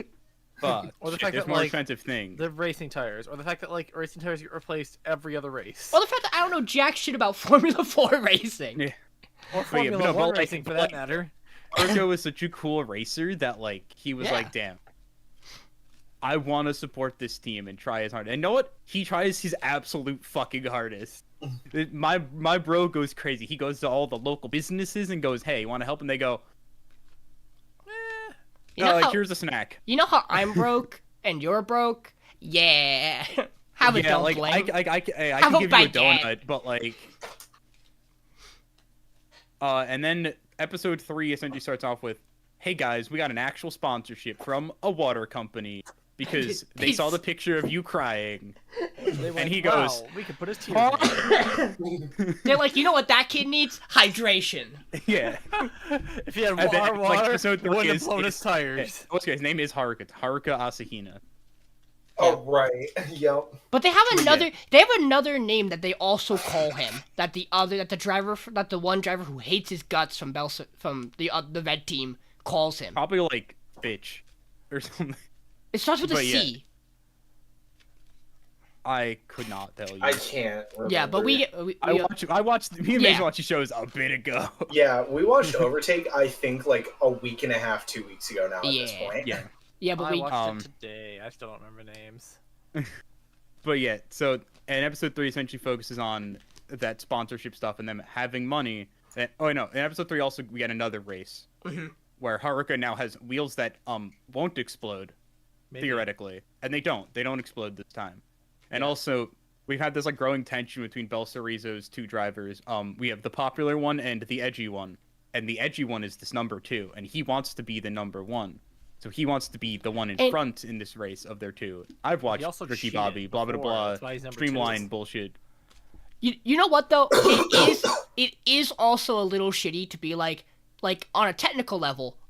When we scouted you two, we knew you were the better driver. But on the one race that mattered, you fucked up, and now you're always number 2. Like there is how he fucked up. He also has an ego. Yes. That's the whole point of this race. He also fucked up because he was literally cheating in that race. But you can't tell me that team owner isn't also like hard playing favorites.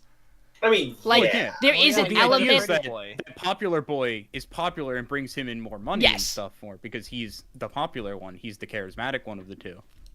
He is the fucking idol group member essentially of of the cast. There is nothing shittier than having one of your racers go, look, here's the entire situation of what we just saw from practice. My setup is ideal to win this race.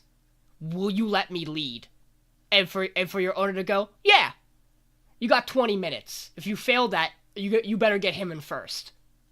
Knowing, and you know full well, especially because of how the show does it, that he knows he's not going to pull ahead in 20 minutes, and the whole point of doing this is to guarantee his other racer gets first to begin with. There was never any intention of humoring him, which is rough. That fucking sucks, dude. Yeah, Haruka gets fourth. Yeah. Which, though not on the podium, really good placement. Yeah. Still makes money. That's why he races. But this show, very pretty. Yes. And also, we get shots in episode 1 that haven't been brought back up. Yeah. Main character has trauma about fucking something. Both of these main characters have trauma. Haruka as well, like, because we haven't gone into how his father died. And episode 3 ends on that zoom in of the really damaged good luck charm that he's clearly holding. I talked about this to Michael and Mason, and I think I'm slightly wrong. The incident they talk about and they loosely show in the email conversations in episode 1 that has caused our main photographer to not take photos of people seems to be some kind of accident or disaster that happened, that he as a photographer chose to, instead of helping people, take pictures. I'm a journalist. That's the actual thing you're supposed to do. And legitimately is a reason why some journalists get out of the field, is because they do that for so long. They go, I don't feel like a human being anymore. I can't keep doing this. Because it's fucked. Yeah, it's fucked. Yeah. It's horrible. But your job is not to be a first responder. You are there to document history, even if it really sucks. Yeah. There's a lot. Not to mini tangent. I'm sorry. There was a particular reason why there were a lot of photographers when 9/11 happened who did not take a photo. They did not pick up their camera. There's also a good reason why there are a handful of photographers who are critically acclaimed for their shots from that day. Is because they made that call, and some of them regret that. Some of them wish they didn't, because those shots are hard. The shot of that person with the building and the... Yeah. Yep. Mm-hmm. Yep. But that's the one that always comes to mind for me. Yeah, but there's a little bit of that computer comment banter where the comments about whatever photos he took, some of them are why the hell would he do that? That's horrible. That's how could you take those photos? There are other people who are he just takes photos, dude. Yeah. What the fuck are you leave him alone. Jeez. Yeah. And the fact that this most likely also built into why him and his ex-wife are now exes. This show's building daggers. It's just it's loading them. It's getting ready. It looks like he took a photo of someone drowning, is what it sounds like. Yeah, that is what effectively.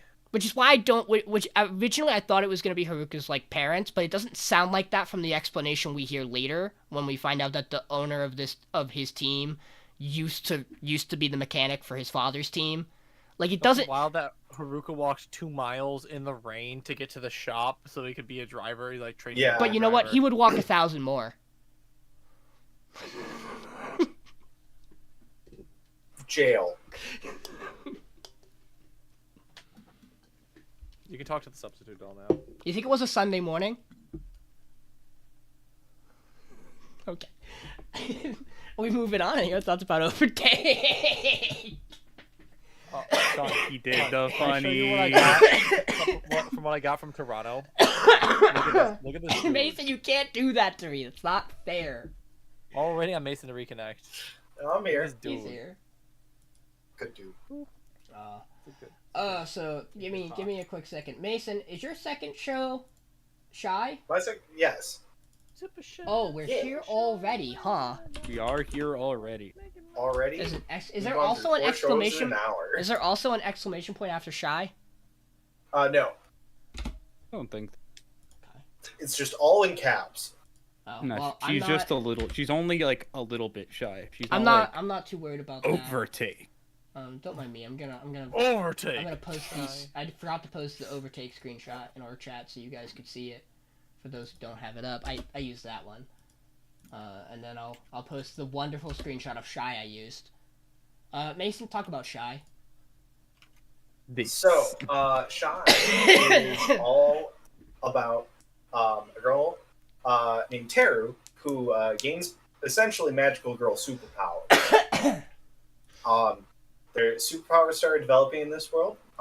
Seems like they came from aliens. But each country, like a lot of the countries, have one specific superhero for their entire country.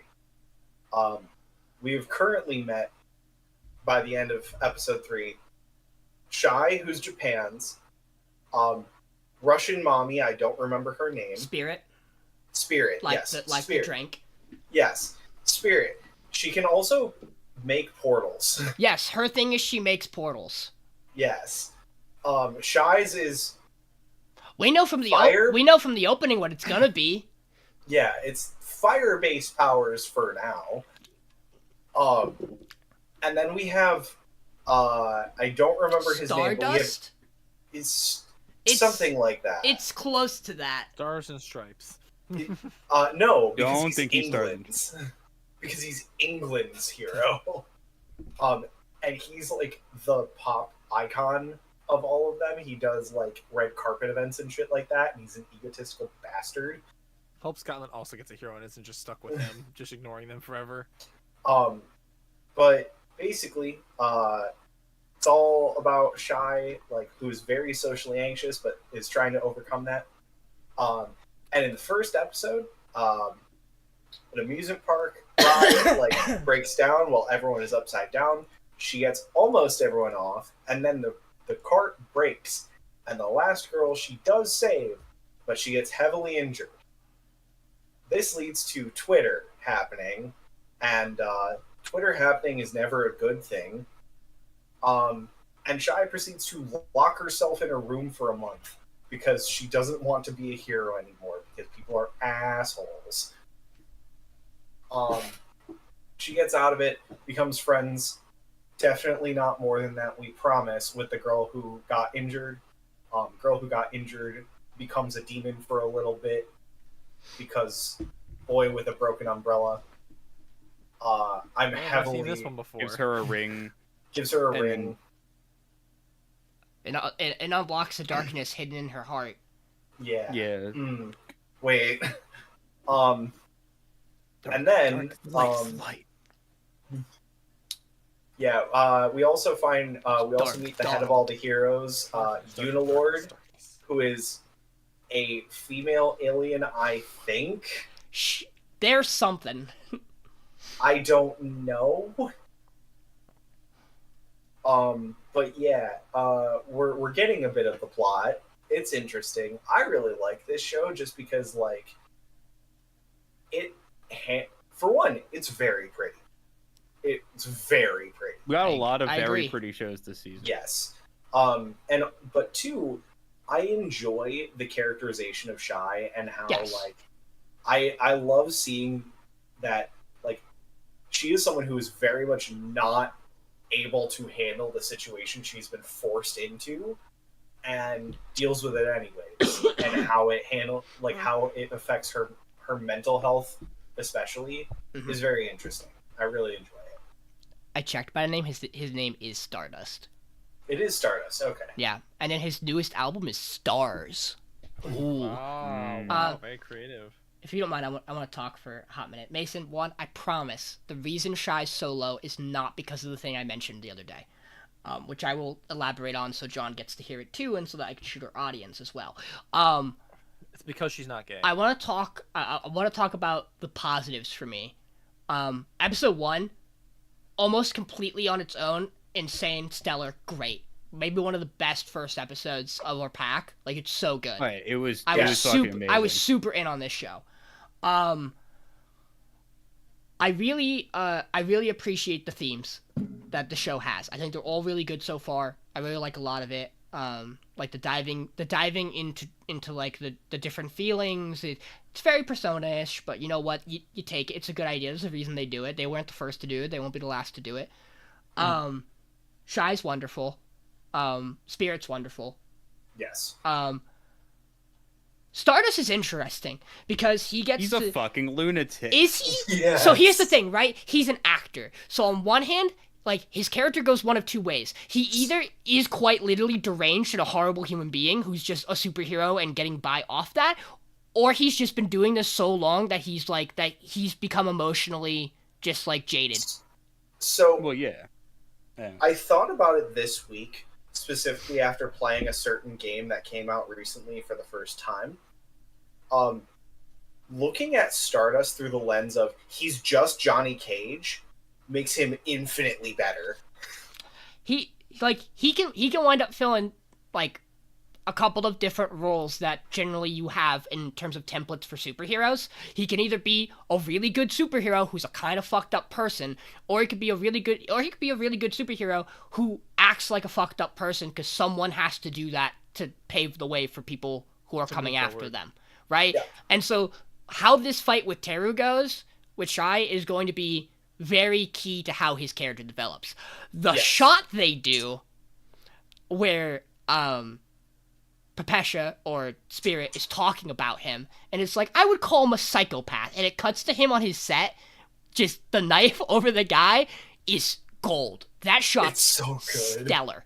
And the whole, how did you get the ring off your friend's hand? Oh, I got rid of the hand. Like, all of it. You didn't do that? Neat. Cool. Yeah, I just removed it. I just killed them. There's also, in my mind, this, like, lingering thing in the background where I'm like, our friend character who gets saved is not walking out of this space base with her memories intact. Which is good. I can't imagine they're letting her leave without wiping, like, the interaction with Shai. He becomes a hero. What do you mean? Obvious. What? No, because she's also from Japan, and you can't have two heroes in one country. That would be silly. I has to die. Here's the thing. Yeah, why true. would they let her take pictures then, though? Because those pictures are on the cloud already. But think about it. They let her take a photo up with a billboard with the heroes in costume. She can keep that memory. She was saved by Shai. She can remember all of that. She just doesn't need to remember that it's Teru. And she doesn't need to remember that they're in space. I just love the part where it's just literally just like, no pictures. Except in our specific picture area over here. But that, to me, this is the element of you have this superhero organization, and at some element, I don't trust the higher-ups in it innately. Yeah. Like, there is something about these characters where you're like, you have something that you're not sharing yet that you know. Like, and the ways they talk and act to make me feel like why bring her? Besides, because you don't need her there to talk about the interaction. Shai got the ring. Shai knows how she personally defeated her. You don't need her there. Unless you're bringing her there for a point and you're expressing the whole, people shouldn't know who you are. There are a lot of things under the surface I think are going to be stellar. Spirit's backstory is going to hurt based on some shots in the opening and some implied things from Stardust in episode 3. She drinks a lot for a reason. Yeah. She gravitates towards this young girl for a reason. And the bottle. Let me quick run through. Let me run through the funny. Episode 2 happens, and the transformation happens, and the corruption with the ring, and the only thing I can think of is Miraculous Ladybug, because it is almost point for point. I told Mason, I said, because he had watched episode 3 at that point, I said, if in episode 3, the kid shows up again, and it's the exact same sequence, the exact same dialogue format, it's going to remind me of Miraculous Ladybug every single time, and my mind is broken because of it. My notes for that scene just says, well, this bitch went from 0 to Eldritch Horror in a hot minute, huh? Here is... Oh, go ahead, Mason. I was just going to say, I very much enjoy that it got kind of dark pretty fast. Like, I was not expecting it. I wasn't expecting Shai to fight Velvet from the Tales franchise, but here we are. So here is my major issue with this show that knocks it down a lot for me. Right now, Shai's powers consist of she has a thruster on the back of her suit that propels her, and because her heart is so powerful, she can just tank damage. That is all it is. And before episode 3, where they try to talk you, even in episode 3, they go, well, how did you get the ring? And she kind of just goes, I don't know. I just did. And as someone who has engaged in a lot of superhero media, there is nothing more frustrating for a conflict resolution than, I just did it. There is no power yet that helped you solve the problem. you have this little space alien. We're not going to talk about what he does, what his purpose is, or anything in relation to why people have them or there are multiples of them. We haven't seen any other heroes' little space alien gremlin shrimp. What's going on? Like, this is a really cool world that I think would have benefited a little bit from some exposition, and would have benefited from... I hate to say it, like, I get it. We're setting up the whole thing of, like, you overcome trauma through connecting an emotion. The theme's really cool. You needed to ground it in a way where, like, the power set comes in. It's just so it's so anticlimactic for me, because basically, I'll be honest, we watched episode 2 and I had to go back today before I watched episode 3, and I was like, I need to just make sure I didn't miss something, that there wasn't like a small detail where it's like, this is where her power, like, she activates some kind of power. It's just, no, she starts to care a little more and she just tanks everything, and then the problem is solved through flashbacks that they maybe do or do not share with each other. Like, it also doesn't clearly elaborate how the conflict resolution gets there. And I don't think episode 3 moves the needle enough. Like, Stardust is interesting. They also do the thing with him to make him untrustworthy where he is plastered everywhere. Yes. Which is usually not a good thing for a superhero. Yes. So, like, the reason it's not at my bottom is because I think there are shows worse than it. I just have reasons for the other shows why I have them higher, and for the ones really close to it, it's just personal enjoyment, and I'll talk about that more. But that's my shy bundle. And that's not touching the close-up shots of a young girl in spandex, but I'm giving it a pass because it's a superhero show. Yeah, like, look, at the end of the day, it's not, like,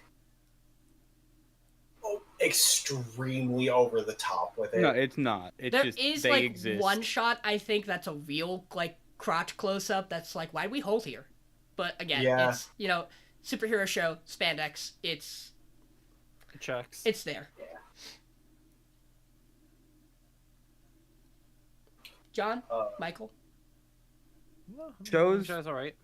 Yeah. You have it in top 3. It better be more than all right, mister. What's going on? I mean, it's definitely, like, I have, like, a top 2, and then, like, Shy was, like, the best of, like, you know, the clump below it. Okay. For me, at least, in my shows.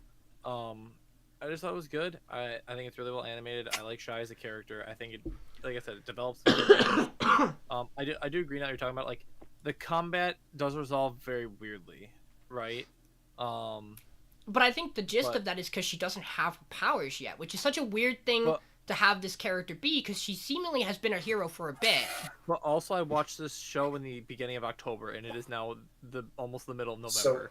So I will say this: they do give us a timeline of when she gains powers. Yeah, she has only been a hero when the amusement park bit happens for a month. Yeah, it was literally 1 month, and then she took a month off. Yep. After that. So, like, all in all, she's been a hero for less than 3 months by the end of episode 3. Yeah, and again, the thing that gets me is it's like, okay, show, explain how your heroes get selected, and, like, where they draw power from, because I see one that can teleport. That's cool. Is that her?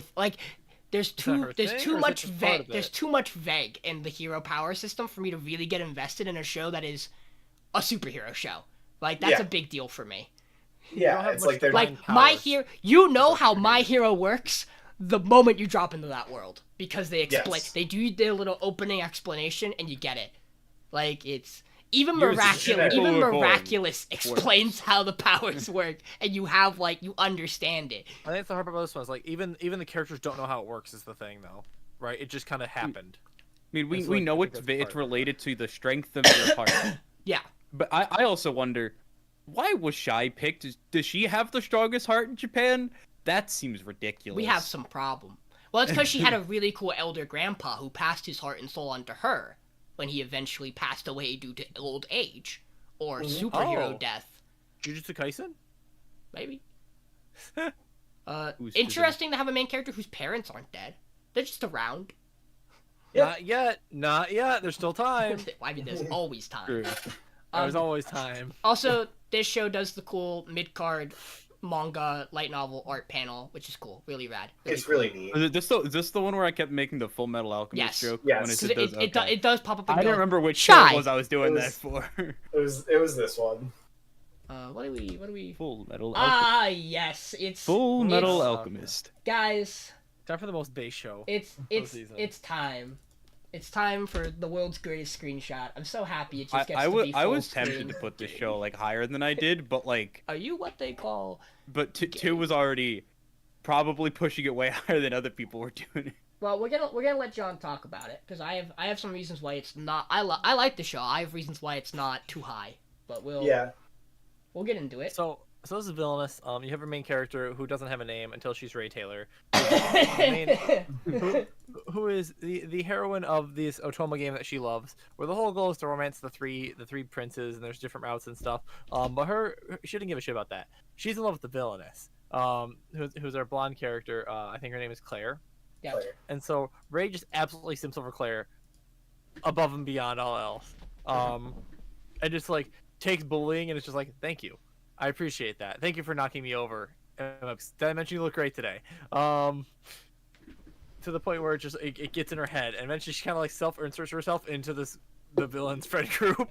And so, effectively, like in the second episode, I know like she ends up coming in and being like, okay, there's an opening for Claire's maid. I have the play. I can get in here. Because I want to serve her to begin with, so it's fine. So she gets in there to do this, and gets rejected, and then her father comes in, and he's like, "You don't want this? Get her out of here." And she goes, "Well, what about the trade proposal you're about to embark on?" And he went, "Excuse me, please leave." No, you two, we need to talk. It's unclear next whether thing you hear is, "She is now your maid." It's no unclear questions. whether it's a prior trade deal or a future one, right? Because she one. could do either, right? Like it's do you have blackmail information or do you just have crucial information about the family? Like they don't give you enough because it doesn't really matter what she knows. Because the show makes that she knows everything. Yes. From the game that she shouldn't. She has have. the lottery numbers in her hand for Yeah. the next 3 months, but she's just But main character absolutely dominating this war right now. I just have in my notes, I don't know the context, but it just says get fucking hustled, Claire. Oh, it's because they had the tests to like Yes. see their aptitude with magic and stuff, and so she knows she's just gonna break the game with it and like either win by default or draw. She's Ayana. She Ayana Koji's her. Yeah. And so she literally just fucking hustles the shit out of her. She's just like, when we made the deal, I said, you had to beat me. And guess what? A tie means you didn't beat me. And it's like, what the fuck's wrong with you? She also cheated her way into service. I don't know the context behind some of the notes. 'Cause like I said, this is one of the first shows I watched, but one of my notes just says Ray hitting the L+ ratio and with I don't like her and I love her angle.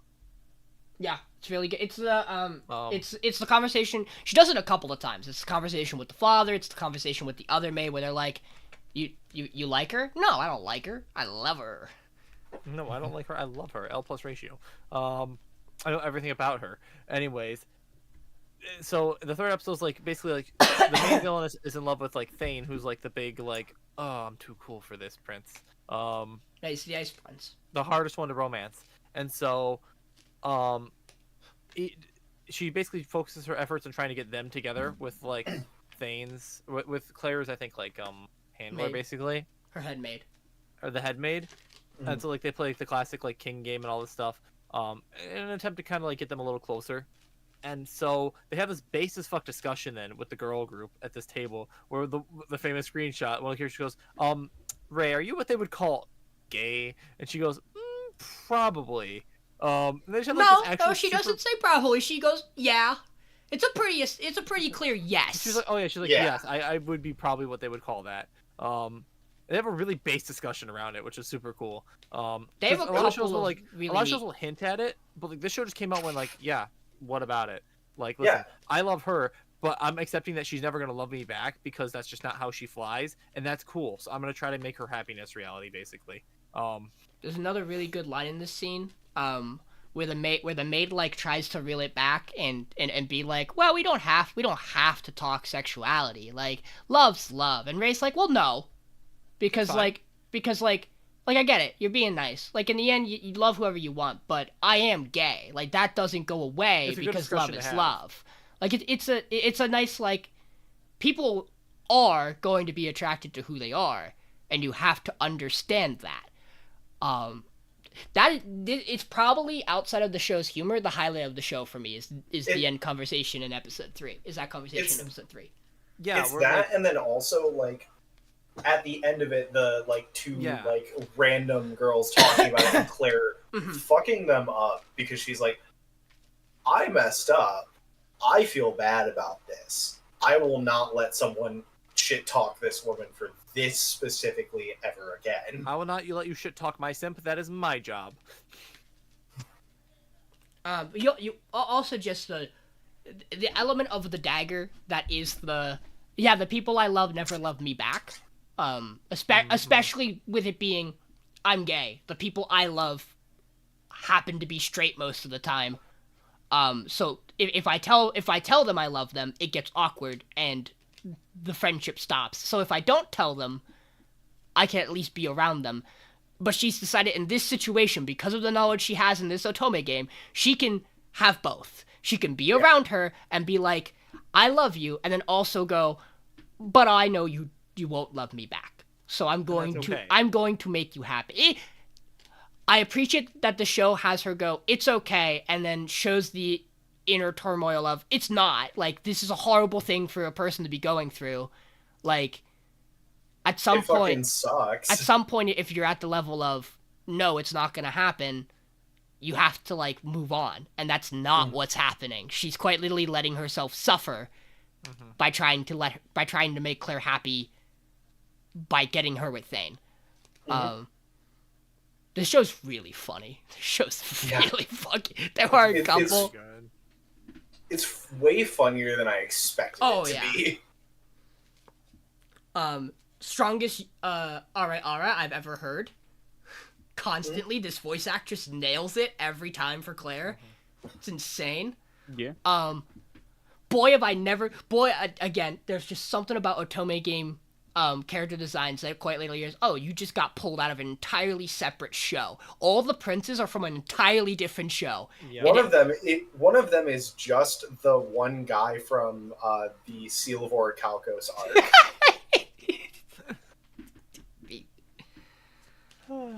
Sail of Orichalcos. But yeah, Michael, you have the show at like 2. Yeah. He really likes it. Show's really fucking funny. And I would have put it at like number 4. And then it had like the really well done thing about her being gay and stuff, and I was like, damn, that shit hit. And also the show's fucking hilarious every other moment. Yes. And it's just good. I mean, I have this show at 5, which means it's sitting under what I consider 4 of the best shows immediately, and then above everything else I consider middle of the pack. Like, this is, like, you have to clear this show to, like, for me to be like, you'll probably be safe. Like, clear this. Like, Overtake has a chance of that, depending on what S Rank does. It might, but like right now, this is the bar you have to clear for me, and it's a strong fucking bar. Good show. I'm gonna go back to the screen grab for I'm just gonna let it sit for a second. I want you all to take that in, viewers. I want you to think about this question. Just yourself. You never know. You might learn something. I hate it. I don't. It's based. Unless you're reacting to something someone else posted, in which case, I understand. Yes. That prince in particular very much is just a card. It doesn't help that he's like the guy who plays games. Like, that is his thing. He's just like a card game anime character inserted into the and show. His element's fire. You're begging for it. Like, it's... we have to keep moving. Yes, please. And thus we will keep moving into... So this screenshot has absolutely nothing to do with the large context of the show, but I want you to understand that I fucking lost it when this came up. And we're going to talk about it. I'll post the screenshot in chat in a second. Let me just quick change your topic to Shangri-La Frontier, or as the show likes to refer to it as, SLF. Soft. For the god tier game. It's literally just an inverse of Full Dive, where like he goes from playing all the shitty games to the good game. So context for this screenshot. This screenshot comes from episode 3. So good. This screenshot comes from episode 3, where the heavily armored knight who's super over leveled, searching for our main character, shows up, and this girl who is introduced in episode 2, and her tutor, a guy who just really wants to start dating her. We found the E-daters. We found the E-daters. They're here. But she pulls out her bow and gets ready to shoot the knight, and he goes, whoa. That's a player, not a monster. She goes, that's a really scary player. And she goes, you can't just kill scary players. And she pouts and fucking dismisses her bow. And I lost my shit at this scene. Yes. This show is insanely funny. Yes. Shangri-La Frontier, as John hinted, is a show about VR video games. And about a guy who, just like us, is on a journey to consume all types of media, predominantly shitty ones, unfortunately, and consumes so much garbage that upon going to an actual good piece of media, he goes, oh my god, what is this? This is insane. I now understand how the world is supposed to work. And you gotta think about it. In VR, it must be astounding to have that difference of, oh wow, this is a really shitty VR experience, to, I'm in the game. Wow. It's crazy that he's in like the SAO Amusphere thing, where it's like it can kill your brain, and he's like talking about the game he played before and goes, that game had bad control. How does a game like this control bad? What the fuck does that mean? It just doesn't sync with your mind well enough. You say go right, and it goes left? Question mark? It's like the fucking it tsunami quite retrieval send thing. the right brain when Kabuto signal. gets hit by the one thing, and all of his neurons are backwards. Well, the thing is too, like, you gotta figure like these characters are faster than you are in real life, so it's like trying to balance that with your brain with understanding like how you move with how like a character moves. It wouldn't add up. It's like I take one step, but the step for this height and this character at this speed is way different than my normal It doesn't gait. match what you would expect. It's like it is a real VR thing to be like, okay, and I'm gonna reach out, and a bad VR game will be like, that's not quite where I thought I was reaching. Look, this show is based because it has the best opening of I have been with this shitty character that I've had to escort through this game over the dumbest shit, and I get 3 minutes to just do whatever I want to just get my rage Brutalize out. This character. And I had 2 specific thoughts immediately when this happened. One of which, I actually enjoy the character. One I absolutely hate. And it's Fee and Ashley. I think most people will think of both of those. So, we also get introduced to supporting cast character, girl who has a crush on this guy and thus gets really into gaming so that she can one day play a video game with the boy she likes. And so she gets hooked up by this rad-ass shopkeep who's like, hey, he plays really shit games, but eventually he's gonna run out of shit games and I know where he's gonna go. This really cool game. So you just take this. And then at the end of episode 3, we learn she makes a mistake and creates a monster. And I'm very excited to see if we ever get to experience this. Because she just goes around in her huge suit of armor trying to track down the main character, who upon picking his background as a wanderer, spawns in the middle of the forest. And instead of going to the and he looks at his map and goes, that's where the first town is. And then gets sidetracked by good game mechanics and cool item drops that he wanders too close to the second town and goes, fuck it. And then he solos a boss because he's a god gamer. This may sound really cheesy and not good, but the entire show looks flawless. The way I'm a video game animes. I'm a huge animes that are about people playing video games, and has video game systems. I am a sucker for good UI implementation. And this show does it wonderfully. Just having the stuff pop up when it matters, like making it very clear how the system works. Like, having him talk about it and comparing it to bad games helps you understand what this VR experience would be like without actually being able to have it. There's a really cool thing in episode 3 where one of his menu pop-up is reversed because he's coming at you, so the menu is popping up as if he's looking at it. Yes. So you get to see him equip his blades, which also it's an item we already know what it does. It's his vorpal blades, but so it pops up in his peripheral, which is so cool. It's such a nice detail. Leodale did that too. Yes. And I really enjoyed it. Yeah, it was just it's an element that just makes it really cool. Also, the show had a bit at the very beginning of episode 1 that had Michael and I fucking dying, which was them in the game store, and it's just an entire wall of like parody games. That was incredible. Yeah, John sent some screenshots of it too. It's very good. A lawsuit from Nintendo bound to happen. Yes. Yep. And it's just, it's interesting to have a show that, because of the opening, we know we're going to get a party, and none of the characters have shown up for that yet, and it's fine. Because this main character's level of, like, soloing and you know, evasion tank high crit build, is rad. It's cool. I enjoy that I always play a masked character, so I look like a bird now. Because that's my only option. Well, he doesn't want to show his real face in VR. Yeah, that's what it was. Which is, you know what? Totally understandable. I also, it has a wolf in it. Whoa, crazy. The way they did two things. One, end of episode 2, wild. It gives you this implication that, like, the special event monsters haven't been released yet, and that this is, like, an odd, like mistake in the system. And in episode 2, they talk about it like they have all this information, which explains how no one has, like, experienced this fight. Stumbled across it, right? Yeah, but the idea of having dedicated guilds in a VR game for, like, unique monster encounters is rad. That's so cool. Rad. Especially also the fact that, like, oh, sorry, go ahead. Well, I was gonna say, especially there is no way to know. Like, until you experience the actual encounter, no one has the information about it. Same thing with, like, these unique quests. Which is where the episode goes to end in 3. I was gonna say, one of my favorite things about the show, though, is, like, literally whenever he's in these big fights, right? The mood feels like a video game boss fight. The music changes to like the boss theme. It becomes very so like heavy. Cool. Like you could almost feel like a health bar on the screen. You know, this show's OST is incredible.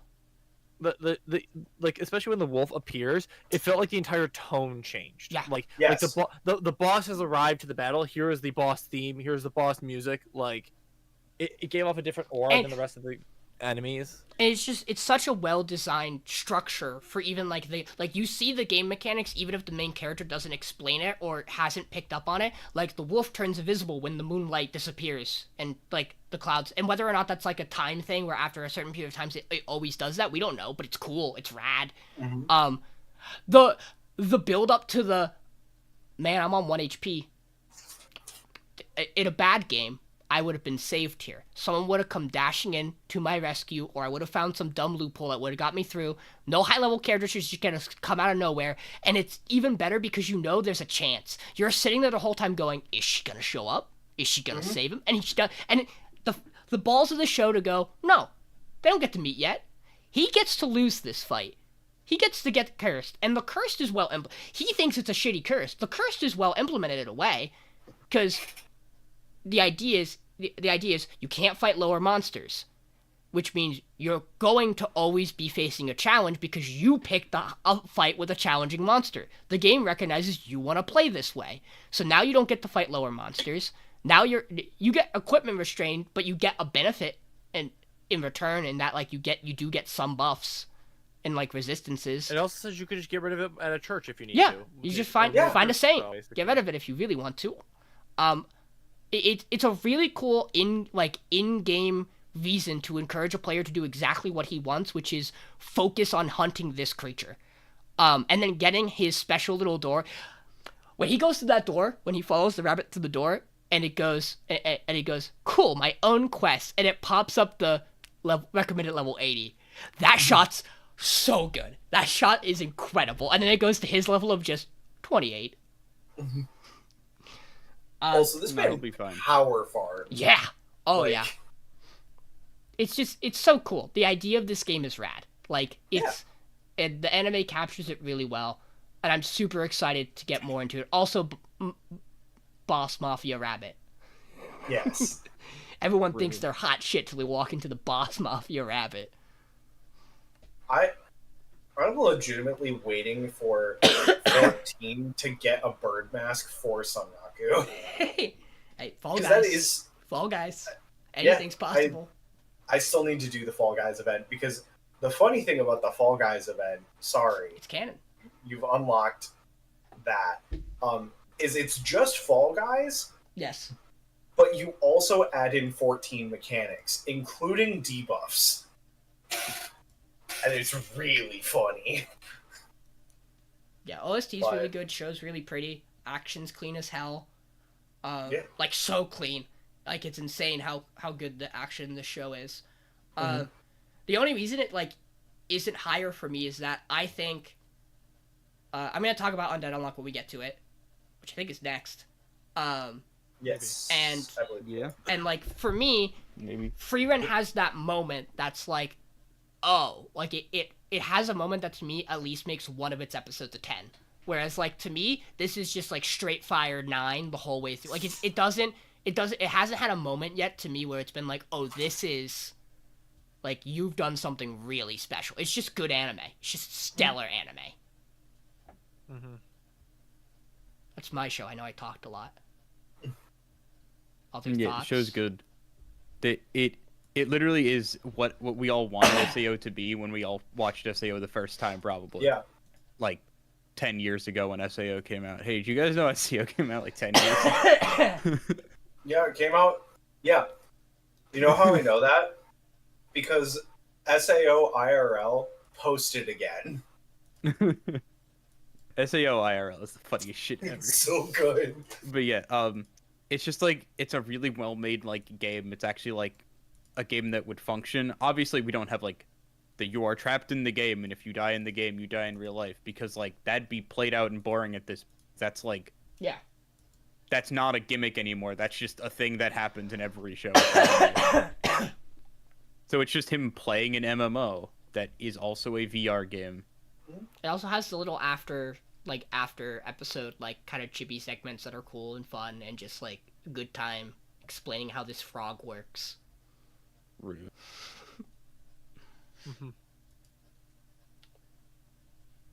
Hey guys, Undead Unluck.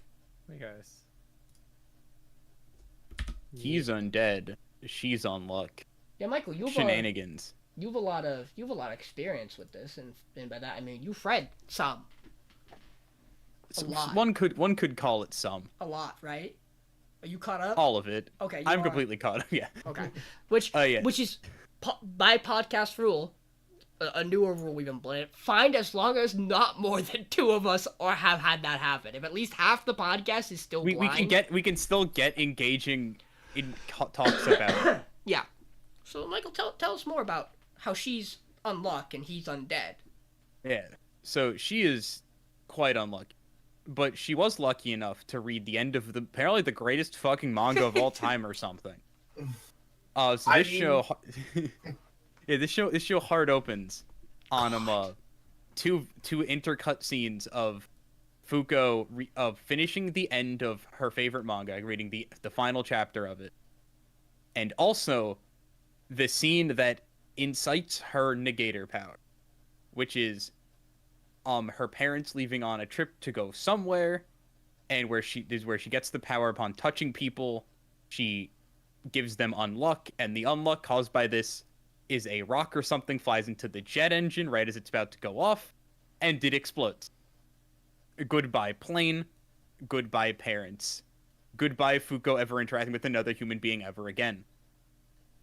Goodbye Fuko's ability to be happy for a while. But yeah, and these are 2 just beautifully done scenes, very little dialogue. It's all like silenced. It's like subtitled stuff. It's just cool. This is our David. And then Fuko jumps in front of a train. This is our David production show, right? Yes. I think. Yeah, fucking shows. We'll talk about it. So Fuko this world's built around this power system called negators, which is people who, through some tragedy, developed the ability to negate some aspect of existence. Fuko's is luck, and the character we meet after, Andy, I actually don't know if we've been given the name. I think he does. It's like in episode 2. Yeah, they finally call him Andy. It's at the very end of episode 1. Yeah, because she's like, I'll call you Andy. 'Cause it's Undead. Yeah. Because it's a pun. Every name in the show is a pun, except for, like, Maybe Gina, Fuko. I think there's probably something. There's probably are them if you speak the language, and I don't. But yeah, she is unlucky. She spreads unluck by interacting with people, and Being it touched. seems to be the more intimate the touch, and the more she likes the person, the larger the unluck is. And it has to be skin to skin. And it's also like the longer she touches them, there's a lot of interesting we haven't fully explored. Yeah. But as of right now, it's skin to skin. The more it seems, the more intimate the situation, the more of the impact, and also depending on the situation in which the touch happens influences the type of unluck as well. And Andy negates death. He is a zombie, as they call him. He just has super crazy regenerative powers. So no matter, he just is unkillable. No matter what you do, he will not die. He's so cool. Does not mean he can't feel pain. Boy, does it not mean he can't feel pain. They make sure to explain very hard. He still feels all of this. He's just making so his 5-point landing and breaking 17 bones in the process. Hey, but he got it right the second time. He's just so base that it doesn't matter anymore. But yeah, so episode 1 is Andy going, hey, wait a second, your unluck could, like, maybe kill me, because his whole reason to live right now, is to die. pun kind of intended, is to die. And he's like, so maybe using your power, because your power is ridiculous, and you do some stupid shit like pulling meteors out of the sky. Maybe if we do some stuff eventually, we could, like, kill me with it. And you know what? You know what? He's a good guy, and he's like, if we fuck, it might kill me, but I'm not gonna fuck you unless you want me to. So we're gonna have to work up to that. I will grope you, strictly to save your life. I promise. He promises.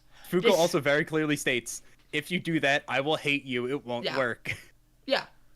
But yeah. And then they get hunted down by people from an organization.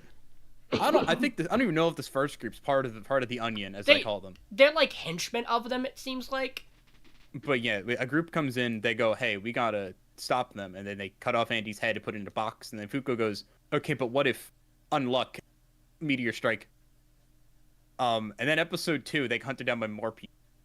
We get hunted down by Void, also known as Unavoidable, and Shen, who we don't know the negation power of. We just know he makes it so you can't move sometimes. Also known as my inting top laner. And it also seems to be tied to where he's looking and or to his eye, to some degree, because that is... And he's based as fuck.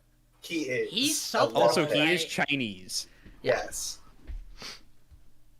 Void dies, because the idea is that there is this group of 10 people that are all negators, that are all existing. They call themselves the Union, or as I call them, the Onion, because it's a pun. It starts with the word un. That's the joke. Mm-hmm. And they go, then Shen goes, there are 10 of us, but, like, we have to kill you. That's what we're supposed to do. But, like, I think you're pretty cool. Finger guns. So if you kill 2 people who aren't me, Smile... then you can take their place, because, like, we need 2 people to fill them. We need to fill the seats. I mean, it's like Organization 13. You gotta have 13. And then Andy proceeds to fucking murder Void, like, 12 seconds later. And then does the base thing and goes, hey, guess what? That's yours. Finger guns. We're gonna go kill someone else to be mine, because you're getting in this organization no matter what. Yeah. I need your fucking titties. So Unavoidable is a really neat pack, because the idea isn't when he makes a certain stance, because he would... oh, I can't go into that. We haven't gotten... Don't worry. Oh, yeah. When he makes a certain stance, you cannot dodge his punch. Yes. And also, his design is rad as fuck, because he has this, like, cool-ass mech armor. And I think... Yeah, we've also heard about one other negator that we haven't met yet. We just know there's someone called Unbreakable. Yes. Because they have made the sword that Andy has. Yes. And I think they say that they made the armor. Yes. I don't remember. Yeah, they imply that. It's one of those things where, like, off the design of the armor and, like, the color, I was like, I'm pretty sure. And then do we get her actual name for the character in episode 3? Gina. I think we do get her name. And we know if we don't, it doesn't matter that her name is Gina. That's not like a spoiler to call her Gina. You know it's Gina because you see Andy write the happy birthday message on the wall in blood. It's very clearly to her. Yes. She makes invisible walls. She makes barriers, as they call it. Hey. And also in episode 3, they reach Russia. Yeah. Russia, vodka, borscht, yada yada, Andy's crazy. They go to a really pretty lake, where Fuko just happens to run into Gina, because I love her unlucky. So much. Gina's wonderful. Gina's a Gyaru who is also like 2,000 years old. Like some shit. She isn't At least 80. old, maybe. We see her skin kind of cracks. Yeah, and we know that she likes to paint, because in paintings, things don't change. And she asks Fuko whether she likes change or not change. And then Fuko draws a picture of the same lake and draws stars, and Gina goes, "What the fuck is a star?" Because stars don't exist. And she goes, "Well, the moon needed friends." Of and course. That's pretty fucking big. Hey, Yeah. so Michael, you weren't here in the call when this happened. Mason has the stream up, so because this is a show that's on Hulu, and I don't have access to Hulu. It's a one show that's not on Crunchyroll this season. You can watch all our other shows on Crunchyroll. This one you gotta go Hulu, or High Dive. I think it's also on High Dive. Maybe, I don't know. That requires going to High Dive. Yeah. And we're watching it, and I'm like, "Hey Mason, is your stream volume really quiet? Because I'm not hearing." And I pause, and I go, "She's in fucking space. There's no sound because she's in space. Because the show is based, and there's no sound effects when she's in space." And I quite literally slam my desk and go, "God fucking damn it!" And from downstairs, my mother goes, "Are you okay?" And I go, "Yeah, I'm fine." Understand continuity with things. So understand so physics. So this show is number 2 for me because episode 1 is an artistic masterpiece in how it opens, and the way it does its visuals is just stellar. Episode 2 is just a good episode for like explaining the world, the combat, all of that. Episode 3 is just pretty. This show is so pretty, and the way it does something with its colors that is, I don't know how to describe it, but it's really captivating. Its animation is clean consistently. God, it's like the more I watch this show, to me it was like Apothecary just didn't have enough to wedge it over Shangri-La that was consistently really good, and Undead Unluck that was consistently really good, and also had a level of me going like, this is an artistic like masterpiece in a way that I really like, to the point where like it basically drowns out all of any potential problems I could have with it right now, which like would mainly be like, yeah, Andy gets a little handsy, but also like in somehow this is the most respectful way I've seen something like this handled in a show. It feels like, in an odd way, like there's something about him. He's just a good boy. So like, let's say that makes up for it, but like, it's complicated. Michael, Andy's design, like physical physique, reminds me a lot of Shin from Dorohedoro. Another very good, very massively thick boy. Like, he does. The funny thing is with Andy, I went back to read the chapters, like to just kind of like take another look at them. He has like a major design change. Like the artist starts drawing him differently later in the manga, and we took the newer design. He looks significantly more fucking ridiculous in early manga than he does in the anime. Like, he looks like a fucking insane human. He's a creature. He is a zombie. Yeah, there's a lot of stuff that's really cool. The sword being sheathed in his body is rad. Let's not forget the shard of glass in his brain, so he doesn't just go on a genocide spree. Yeah, like everything about his design's rad. His power, the creativity in his power usage in particular is so refreshing. It's so nice. It quite literally is like One Piece level of, that's some dumb bullshit, and I'm down for it. You do some crazy shit. John and I were talking about that earlier today, because he was like, I'm not sure on Undead Unluck. It seems like there's some it's a bit much weird assholes. I'm like, yeah, it's Oda levels. That's what it feels like, is it's weird Oda bullshit. It also has some weird continuity times, where it's like they'll be talking in the edge of the submarine one time, and then they'll complete their sentence inside the submarine behind the cockpit again. And I'm just like, that feels weird, but okay. It was a manga, and that's just kind of how it works. I think it's drawing. Please ignore the Norton pop-up stream. I think it's drawing. At first, and then it comes off of, oh, this is a gag. We're doing a gag. The gag is that he is going to be out to fucking taunt and goof around on the deck of the ship, and then when he needs to be, he's back steering again. Mm-hmm. And like, as soon as my brain recognized it as a gag, I'm like, this is good. I like it. We're gonna keep going. Like, I think the show's good. It's just like, it has times where it just like rubs me the wrong way, where it's a little bit much with its. I can get that. It's like, but you're gonna fuck me eventually, and it's like, no. But maybe, because also, like, first person to actually be able to let her, like, exist around a person and not have to... There is that element of, like, I physically cannot be near a person, and you've allowed me to be near a person, even if you are undead, that it... Like, by concept, this is a tragedy waiting to happen, because Andy wants to die, and if Andy dies, she loses the one person who can actually, like, physically exist around her. Mm-hmm. Also, the sword being just like inside him is really interesting in sometimes, but also doesn't make sense in other times, just in terms of like how that would, like, if you didn't have muscle there because there was a sword through it, your body wouldn't function in the way like. But that's just science, John. He negates it. You gotta ignore it. He's been alive long enough. He knows where his muscles are. It's destroyed. But no, it's good. The action's really good. The show's a little bit out there, but it's not a bad show by any means. Okay, and ladies and gentlemen, it's time. We have now entered the fun zone. Somehow, probably the most interesting 4 shows to talk about in terms of opinions, outside of like Shy being an interesting thing for me in particular. We're hitting the last 4 picks of the draft. Where we all made some interesting choices, starting with. That's right, baby. Motherfucking Ghost. Fucking Ghost, baby. You just all have to understand that this screenshot is here for a reason.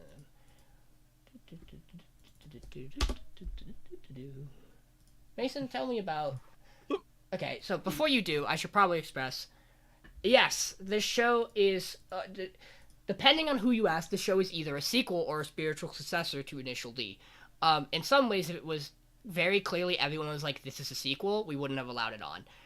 Because it's such a long gap, and, like, it can very much, it can and or could very much stand on its own, separate from Initial D. We made an exception. Also, it has 0 beats, so you just gotta deal with the fact that it's on this podcast. Go ahead, Mason. Yeah, so, Motherfucking Ghost is about a kid who's half Japanese, half British, and his dad is the Japanese one, and he's never been in his life really, so he's looking for him.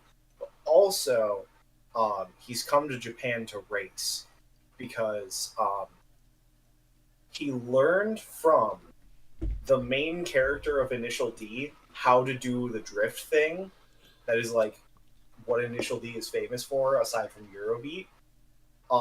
And he's racing in a in a racing league put on by one of the main rivals from Initial D. The show is really, really fun if you've watched Initial D, and if you haven't, there are points of it that are good. But it gets a little weird at points, such as the 45-year-old man who's the mentor racer to our main character Kanata also has the hots for his foster sister who's 16 or 17, and it's really weird. But it only gets brought up occasionally, and it's kind of very clear that it's not okay, and they treat it as such, but also it's why do we keep doing this? But also the foster sister has the hots for main boy because he's hot, I guess. Which doesn't really come across in the art style, but we'll leave it to the imagination.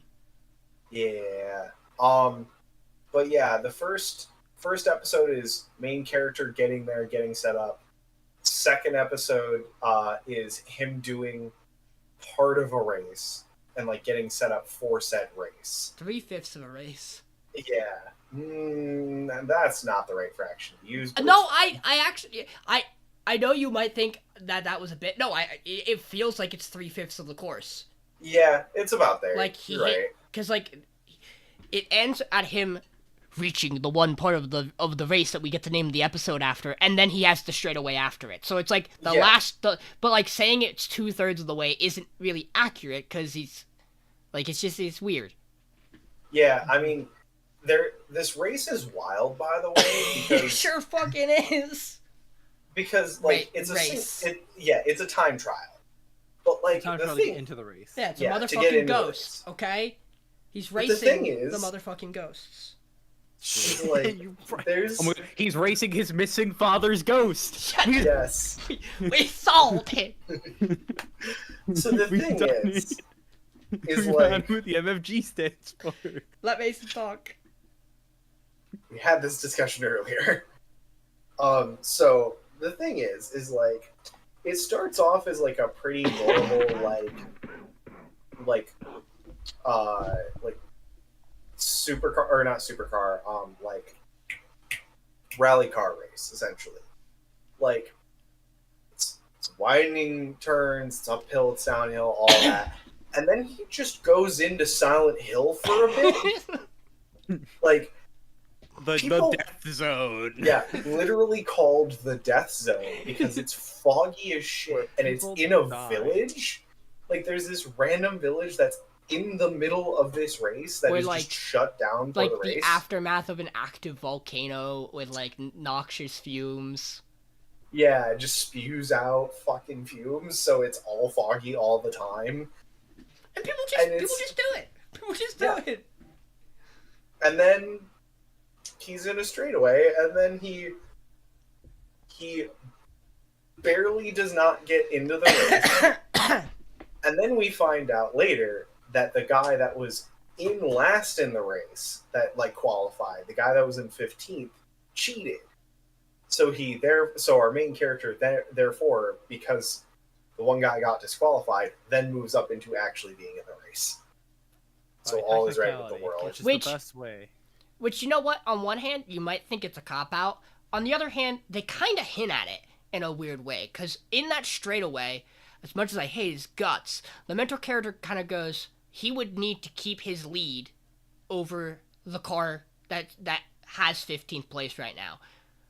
But that's not likely because the only way that can happen is if his car is if the opponent's car isn't as like it isn't like a high maintenance like better conditioning car than his. And if you've reached this point, that shouldn't be the case. Yeah. Unless you 'Cause, like- cheated, in which case it makes sense. Unless you had some kind of advantage that you wouldn't normally get, in which case that kind of checks out of how the score's so close to a Yeah. bad shit insane drive. So like that is one of like the small. I think episode 3 is by far the best episode of the show. Oh yeah, Um, absolutely. because let's be honest, when you get to that midway point in the episode, and he is doing that, and he is doing those turns, and the Eurobeat kicks in, the shit's rad. Yeah, you get When the Eurobeat. Eurobeat It's hits. just good. When the Eurobeat hits, you know you're like, all right, strap in, boys. Here we go. Mason, do you know what I realized watching this show of yours? Yeah. What's Not that I realized. I was reminded. I don't give two shits about cars. Because it's very clearly it's very clear when they're doing the list off of all the qualifiers, people who made the top 15, where it's like, it's this guy. Here's his car number, and here's the model of car he drives. And I go, yeah, I don't fucking care. Just let's So- get through. But I get it. They opened the garage. You went. I am Toyota. not the target audience for this because the people who like racing do care about the model of car. That's So the important. The thing is, I'm not into racing, but I've consumed enough racing content where I'm like, oh no, I get it. Because like for a long while there, like they make a big show of like Porsche versus Ferrari, and like Yeah. that was a big thing for a long while there. Was like which one of those two companies could put out the better race car. And now it's not as much, just because racing is very different now. But like, this man is going against Ferraris and Porsches and shit like that in a fucking Toyota. Like, A fucking You don't- Supra. yeah, quite literally, it's a Supra. Actually, Yes, it's a Toyota Supra. Like, yeah, it's a fine enough, like, it gets the job done, but it's not anything to compare to Porsche and Ferrari. Here's the other problem for me, which is why this show winds up where it is my power ranking. I don't have any interest in the romance side plot that seems to be taking up a lot of this plot, actually. It's kind of crazy how frequent of a thing it is. And as we already talked about, it gets weird with the older guy. I really don't care for her as, like, the love interest. Like, I just don't think she has a lot. Like, she's a very flat character as of right now. I just don't really care. Did you love the introduction where they went, I don't believe in love at first sight. Here's your new exchange student who's living with us. Ah, my heart.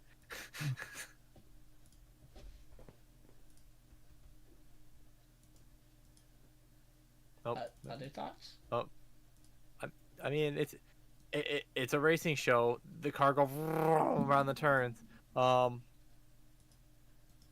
But yeah, and like the way they emphasize it's like the only way he could compete with that car is if he was just really good at cutting corners. Proceeds to cut corners. Which also, like, I feel like your tires squealing that good means you're just not a good driver though if they're skipping that bad. But like, I don't know anything about racing. I don't know about street racing. My street racing experience and like knowledge comes from Need for Speed Most Wanted, or like the one where you like no Most Wanted the one where you like pink slip for other people's cars. You got the BMW at the start and then like you lose that race because they fucking blow your trans. Yeah, basically. I remember that. But I mean the show's entertaining. It hits the Eurobeat. Like I'm sure if this was in the 90s this would be fucking hype as shit. But the problem is it looks like it's in the 90s and we're at 2023 and it's like I'm just not. Thank you. I think it was like Underground Most Wanted. Either way. So I had a conversation with Michael about this, because I know, Michael, you're also not a fan of the animation. Yeah, I don't think the show looks very good. I think like visually, I think that character design looks kind of fucking whack. But it's a choice. Like I can't be like mad. It doesn't look bad. It has to be that it's going for something that makes you look at it and go, that's Initial D. And I think it does that. Like, of my vague recollection of what I know Initial D looks like. Dude, this show does this like really crazy thing that pisses me off immensely. So it has the main girl in like the she's the first person who holds up the sign at the start of the race, whatever. They could be in that outfit. That's completely fine. I'm fine with shows putting characters in vaguely revealing outfits. Has, like, Overtake has them. They're not as bad in Overtake. That's a thing that happens in racing. Yeah. Mm-hmm. I don't have a problem with her wearing it. It's the fact that every time it has a shot go to her, she has a lot of because she's important. We need to see her staring blankly at a screen, showing no emotion because she hasn't done anything yet other than be attracted to our femboy main character and be attractive and slap him or something. But it always starts the shot zoomed in at her feet and just pans straight up her body. It's the same fucking shot, and it's super zoomed in, and it's really awkward every time because she's like 15 or 16. So now we have to realistically, she shouldn't be here doing this. Which also is really awkward because the other racer guy is a little too into her.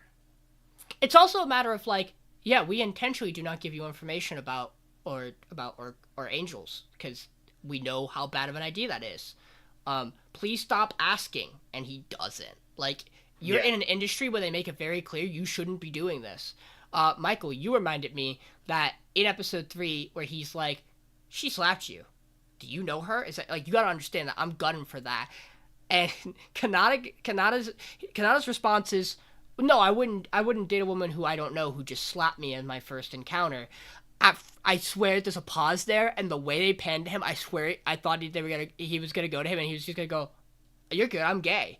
Like it's how I thought that scene was gonna play out, and honestly, it would have been more based. Nah, he doesn't like women. He only likes fucks cars.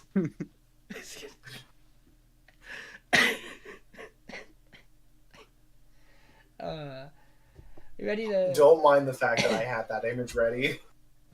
I don't blame you. We ready to keep going? Yes, please. It is 12:05. Yeah. I unfortunately will say I think MFGhost kind of gets, hard sell because Overtake is here, and it feels like Overtake just has more to its structure, and its characters feel a little more compelling. In my opinion. I may be stepping on a line with this one, but the Eurobeat that we've gotten was kind of mid. I think the Eurobeat in in terms episode... of Eurobeat, it kind of wasn't that Wasn't great. hype enough. I personally do really like the one that plays in episode 3. I do too, but the one in episode 2... But the ones that, like, 1 and 2, like the build-up in 1 that didn't happen, and the 1 and 2 is kind of just like, eh. I was hoping for some more webs. See, the issue is that I'm coming here and expecting gas, gas, gas every song, and that's not what I'm going to get, because gas, gas, gas is, like, peak Eurobeat. Yeah. Like, we're not getting any more running in the 90s. Issue is. Hey, are you guys... we're no longer running in the 90s. John, are you ready to talk about the show that 2020s. Are you ready to talk about the show that I think has pulled that has pulled itself out of the deepest hole out of all of our shows so far? For sure. We'll talk about it. Let's talk. So this is our dating story. It starts off with 2 characters. This is You Were Experienced, I Was Not, or Dating Story. You have to give it the full title for the first episode. Yeah. Okay, this is You Were Experienced, I Was Not, our dating story. Main premise: boy is interesting girl because she's super pretty. Main character Gyaru girl because she's really pretty, and he loses a bet with his buddies because he doesn't fail the exam because he's not a complete fucking idiot bozo. Like his piece of shit friends who no one likes in the show. They're the worst. And so like, we'll do the classic gag of you have to ask the girl you like out because we found out there's a girl you like. Haha, that's your punishment. And then she fucking says yes. And he goes, wait, hang on, what? And of course, like, there's all this background talk of like, oh, she just dumps guys and this, and she hops from guys when she's bored of them and when their money is dry and all this stuff. Turns out she's just like, she just wants to find decent people to be around, and she's not an asshole. And so he walks with her, and she's like, well, aren't you gonna walk me home? And he's like, well, I might as well walk you home. And then she goes, well, my parents aren't home. Did you want to come inside my house? And he's like, well, I might as well go inside your house. And then they get to the room. She's like, you want to come in my room? He's like, well, I might as well go in your room. And then she goes, you want to have sex? And he goes, well, I might as well. Wait a minute, what? What are you doing? Because the show goes from 0 to 60 really fast in that. It's important to note about this interaction that you are giving it a lot of saving grace because she goes, do you want to have sex?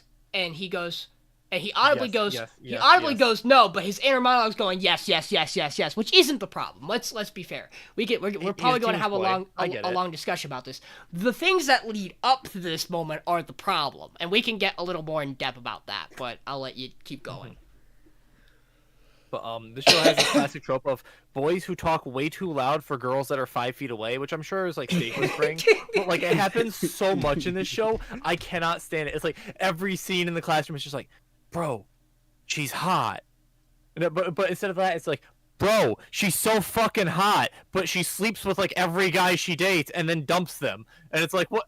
Guys, she's right there. She's 2 desks away. Like, yo. Based, she sits in the main character desk. Good for her. Good for her. Also, Based, virgin getting bullied by the Gyaru character, who's also her friend.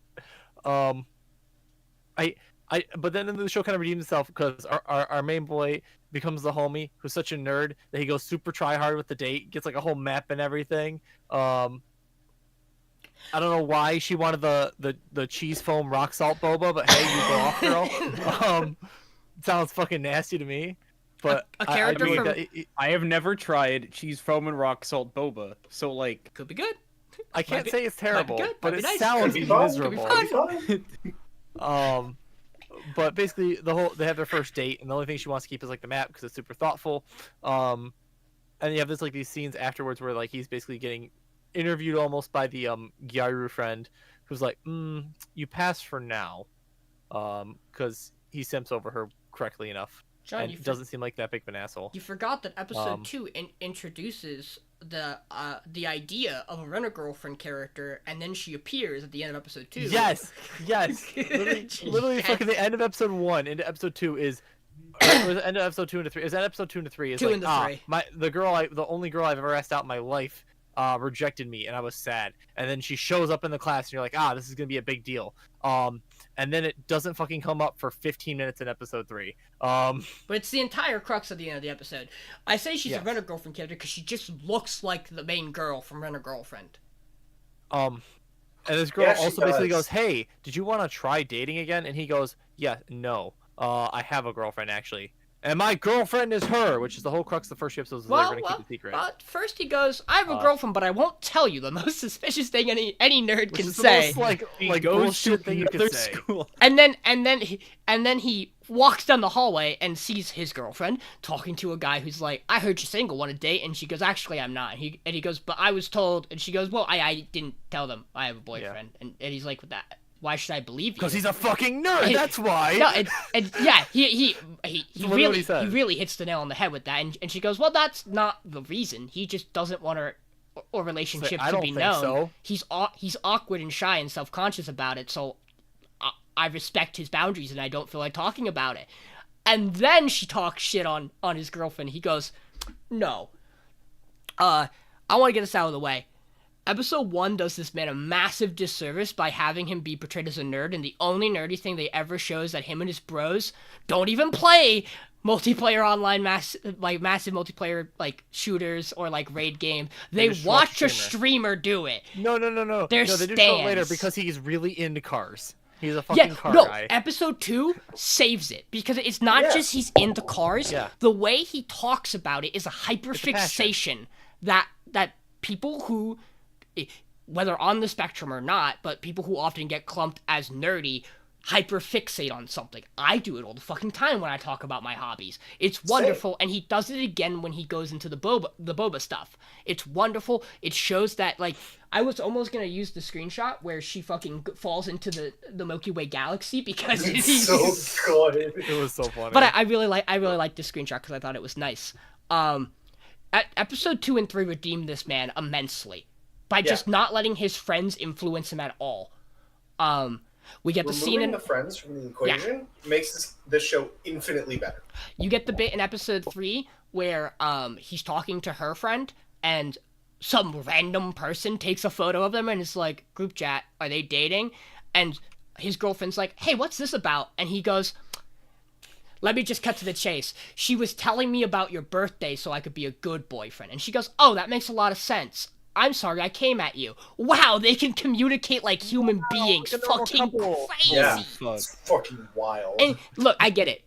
Real relationship, sometimes you don't. It's refreshing to have a romance anime where they're allowing the characters to actually have good communication. And, like, develop a romance. Yeah, because one of them has never been in a relationship before, and the other one's dynamic for relationships yeah, her dynamic has been, I'm gonna do whatever the person I'm in a relationship wants because I want to make them happy, even if that means immediately having sex or covering payments or having significant others get bored of me really easily and just throwing me away.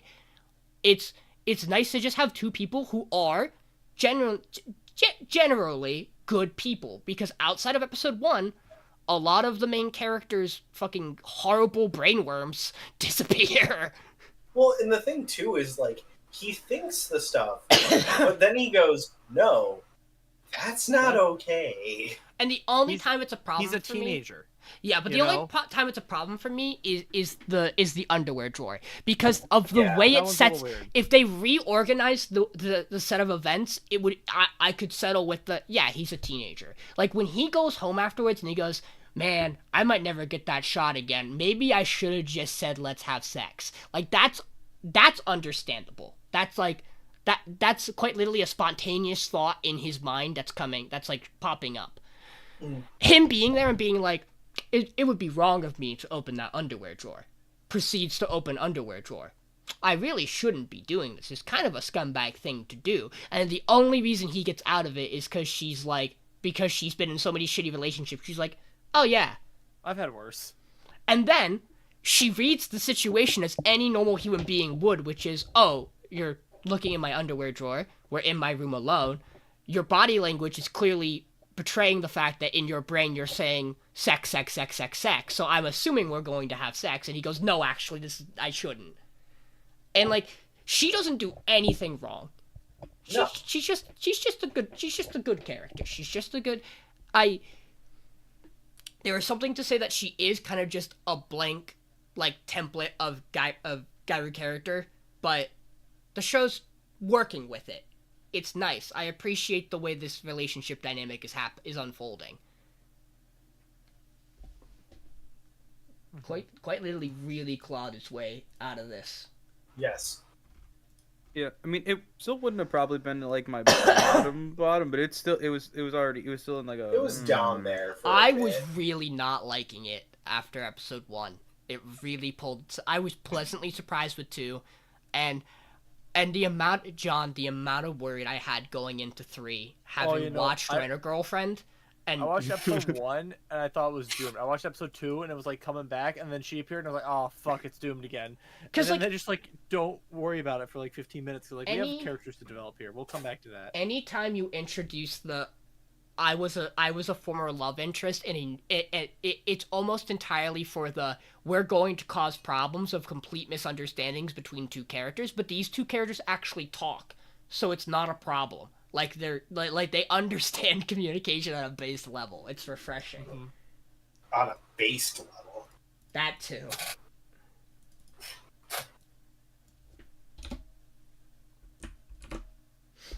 Hey, are we ready to talk about a show?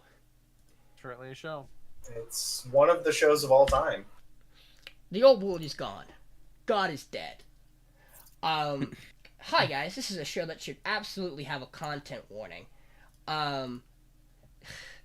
Imagery of hangings, brutal massacre, and just all around horrible people in this show. Welcome to, aptly named, The Kingdom of Ruin. I knew what I was getting into when I picked this in 2 different ways. 1, I knew how bloody it was. 2, this is Yokohama Animation Lab, which to me is this show's biggest struggle. Yokohama Animation Lab notoriously does not always hold up on how its animation looks consistently. There are elements of this show that look good, and there are elements of this show that do not. And you know, it's just one of those. Yokohama Animation Lab, in my opinion, the shows they produce and direct, and just are the studio for is more what I mean, have to be able to get by on the premise and what unfolds in the show more often than how it looks. And that was something I knew going into this. That doesn't mean that it gets a pass from any of you guys. It just means that I'm a little more open to what it looks like. Welcome to a world where all of the witches are being hunted. That's right, baby. It's Salem, but on a massive level. For some reason, the world being this one kingdom has decided they're Omega Chads, and they don't need magic anymore. They have smartphones. Who needs magic when you have a smartphone? And thus they go on a literal witch hunt and start murdering all witches. Surely there will be no negative repercussions to this. There's at episode 3. We are introduced to Chloe, an actual like really cool designed character, who's like really neat and is the mentor of our main character, Adonis, who is a human. Which they make this distinction like it's very clear and obvious to us, the distinction between a witch and a human. It's not. Witches seem to be women. Not all women are witches. All witches seem to be women. Mm-hmm. With the exception of Adonis, who, crazy. Could it be the magical quill he has that lets him do magic? I wonder. We have yet to solve that riddle. So they are running from the kingdom, to avoid, being murdered. We get some nice, wonderful shots of witches being hung, in stark, black and red, filter. And then they are caught. To be fair, after Chloe kicks the shit out of a battalion of dudes with her magic. Yes. And she goes on a decent speech to Adonis of like, hey, look, I know the humans are trying to kill me. You need to not, resent that. Don't forget, you are human. This is just a thing that is happening because there are some bad people in the world. It sucks. It shouldn't be happening, but you need to not hate all of mankind.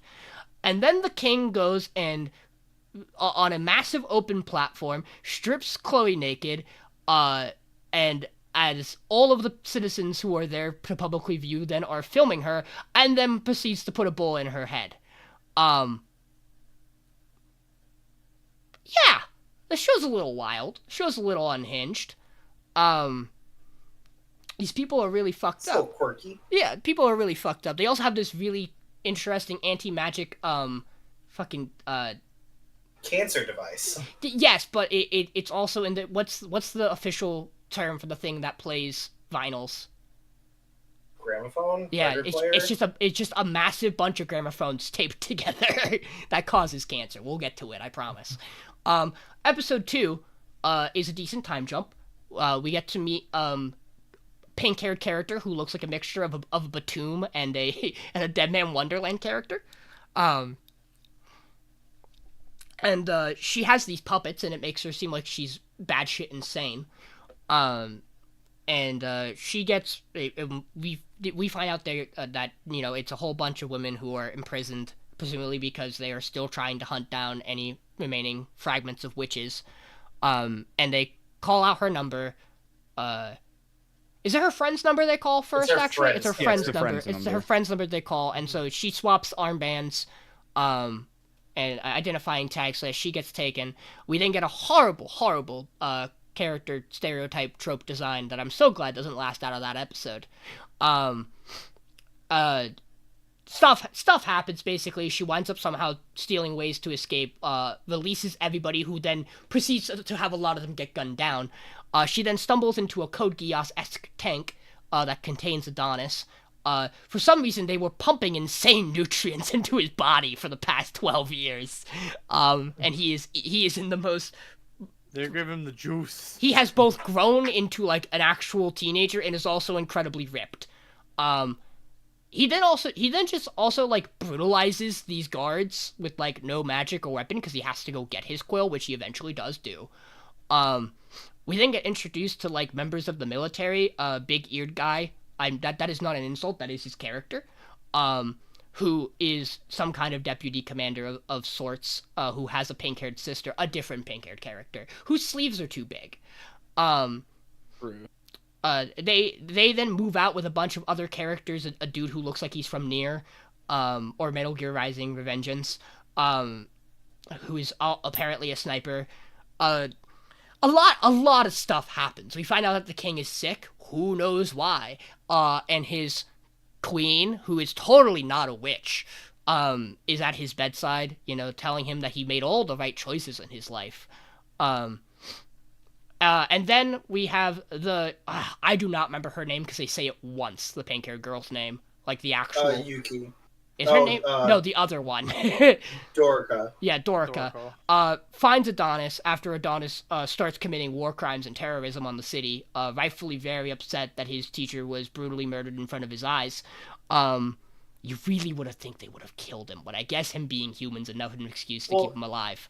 So, the thing is, they did give a reason for it, it's just a shitty reason. Yeah. And that is, Chloe begged on her hands and knees before she got domed. Yeah, for them to not which kill for him. Some reason is enough to... I actually think there's probably another reason of, like, they want to understand how he does magic, so keeping him alive is, like, maybe useful, but they didn't do any good research into that in the time They then that proceeded to not do anything about it, and then get fucked. Don't worry about it, we'll get there. But basically, she tells Adonis, she's like, hey, by the way, there's a way for us to bring Chloe back, and he goes, I'm sorry, I'm busy committing genocide on my own people. You're trying to pull me out of my immense, like, rage and anger. There's a way to bring my mentor back. And then she gets shot. Episode 3. More carried... An understatement. Yeah, she gets obliterated. I mean, she does get shot by, like, one bullet, but it's from Mr. 3 children in a trench coat, but it's actually a child in a mech suit. Yes. Yeah, it's just right. Yeah, it's Raiden, but, like, if he... was a child. We then open episode 3 with a flashback to the witch hunt from her perspective. It's okay, she gets her comeuppance. I had no idea. Yeah. We then get a flashback to the witch hunts where we see more brutalization of witches. Thankfully, it seems like this boils, like, it seems like the stripping down in public was more of an embarrassment thing. It doesn't seem like the show ever goes full hard, like, sexual assault category. Like, even to this teacher who's like, you should go run to this person. Who will help you. Like, even when the guards catch up to her and are like, there we are, we can continue our fun. Their fun is just shooting her. They're just horrible people. I mean, there's no doubt that this definitely happened because. But the show doesn't show it. But the show doesn't directly show which it. is like at least definitely did the first one as like a show of power. Yeah. Obviously. It's still uncomfortable, mind you. Yeah. And still comes out of quite literally thin air. Oh yeah. So again, she's dying, reminds him, hey, you have to go to this location. Sorry, the details are a little vague in my mind. A lot fucking happens. You can find witches who are still alive who can help you, and they'll explain more about the bringing Chloe back thing. Meanwhile, firstly, Metal Gear Solid 3 Children in a Trench Coat, fires a giant fucking bullet at him, from a sniper rifle.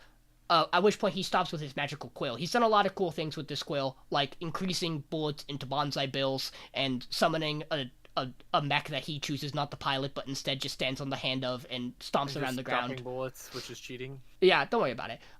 He stops bullets and reflects them back, but he stops the bullet that gets fired at him and then enlarges it and then absolutely domes Metal Gear Rising 3 Trenchcoat person. Just goes, are you fucking kidding me? Yeah. In the meantime, Ear Director Man is like, what is going on? This is not good. My people are dying. Hey, sister, have you solved the anti-magic device? And the scientists go, actually, you really can't use that. We haven't told anybody this, but in the years that have happened since we last used it, you might have noticed a lot of soldiers who fought on the lines against witches have died of horrible diseases. Probably cancer. And we really shouldn't inject more radiation from this machine into the sky. To which his little sister goes, bet? And runs and activates it. And she gets her due. She gets mega cancer. She gets uber cancer. As does this really cool scientist character. Who's definitely not the main scientist from Ava. We promise. Don't worry about it. Or Code Geass. We promise. There is a little bit of that too. You are right. Meanwhile, back on soldiers trying to shoot main character after hesitating for a minute because they're not too sure whether they want to shoot him or not. It's enough time where it's like, you should have started firing, but I can believe you're incompetent enough to shoot this one guy. I jokingly went to Mason, why aren't they firing at him? Is it because he's not a woman? Because that's really how it feels in this show. It really feels like they go, that's it really feels like they go, that's a woman, she's a witch, fire on sight. And they look at him and he goes, well, he is casting magic, but will our bullets kill him? We don't have proof of that yet. Again, he reflects the bullets back. Finally, the magic field activates for a second, enough to cause his quill to flick out of his hands 10 feet. And then this one soldier, and then all the soldiers go, okay, no need to rapid fire, move up in formation to gun this man down, because they're dedicated to their cause. At which point, one soldier goes, no, I got this, and she charges in, and then a building conveniently falls behind her, and then she turns on the gun heat blade from Code Geass, and severs his head. Yeah, Adonis' head, the main character, and then carries it out, He's dead. And everyone's like, he's dead, we did it. And Donuts, everyone's just dead. Don't worry about anything else going on. Show's over. Two of the ear lieutenants, soldiers are like, yeah, this was a random recent recruit who's new. Should we look into her? And he goes, no, I need to know if my sister's dead. That's a little more important to me. I wonder if this means that this person, who is clearly a female, might also be a witch in disguise. It might also be a mystery tool that'll help us. We then get a really interesting and funny cut, which might be one of the best parts of this show, where we cut to a school where this girl is like, where they're like doing, oh, the guy in the class died, we should all remember him. Also, exams are coming up, so you better move past this terrorist attack. That's real shit. One of the girls walks up to this girl and is like, I know what you did. It was fucked up. And her friends are like, okay, can we go now? We then cut to the girl who was told that what she did was fuck up at a memorial, where we see her boyfriend, and I think we do see them when this happens. Yeah, we do see this happen. Where a giant piece of a building fall like half of the side of a building falls on her boyfriend, trapping him under the rubble, and he goes, babe, pull me out, and she goes, no, and runs away. And she would have totally gotten flattened if she did. Well, the thing is, she starts going for it, and then notices the building that's about to fall on top of her, and goes, "Sorry, dude." And the giant sucks. statue that's walking towards her. Also on top of the fact that his legs are probably fucking crushed. Yeah, And then we get a really base scene where she's what is she gonna do to get him out? And then we get a really base scene where she's staring at her phone of images that she took of Adonis, and she goes, "Sorry, babe, he's kind of fucking hot. I know he's a terrorist and all." And as she's doing this, a really base scientist, a guy who looks like a scientist, walks up. What's his first name, Mason? Oz. Yeah, Oz Gorgeous. That's his real name, Oz Gorgeous. A deputy lieutenant walks up and goes, Look, it's fine. You can keep the images. I'm no snitch. You should get out of here. And as she goes to run away, he calls up his homies and goes, I'm a snitch. Get her. I don't know whatever we're going to do to her, it's going to be bad. Get her ass. She's gonna go to jail or be murdered for treason. And then we cut to his Futabe, who's just sitting around with like a... What does she have on her neck? What's the design? She has a paw. Yeah, she has a paw mark on her neck, on her face. And she's complaining about how she wants to transfer departments, but her shitty boss, Gorgeous over there, refuses to file her transfer and continues to sexually harass her every day. At which point she reveals, by the way, his body was a double. And that's where we end the episode. Lots of things floating around here. Hear me out. This show is off the rails. I'm kind of down.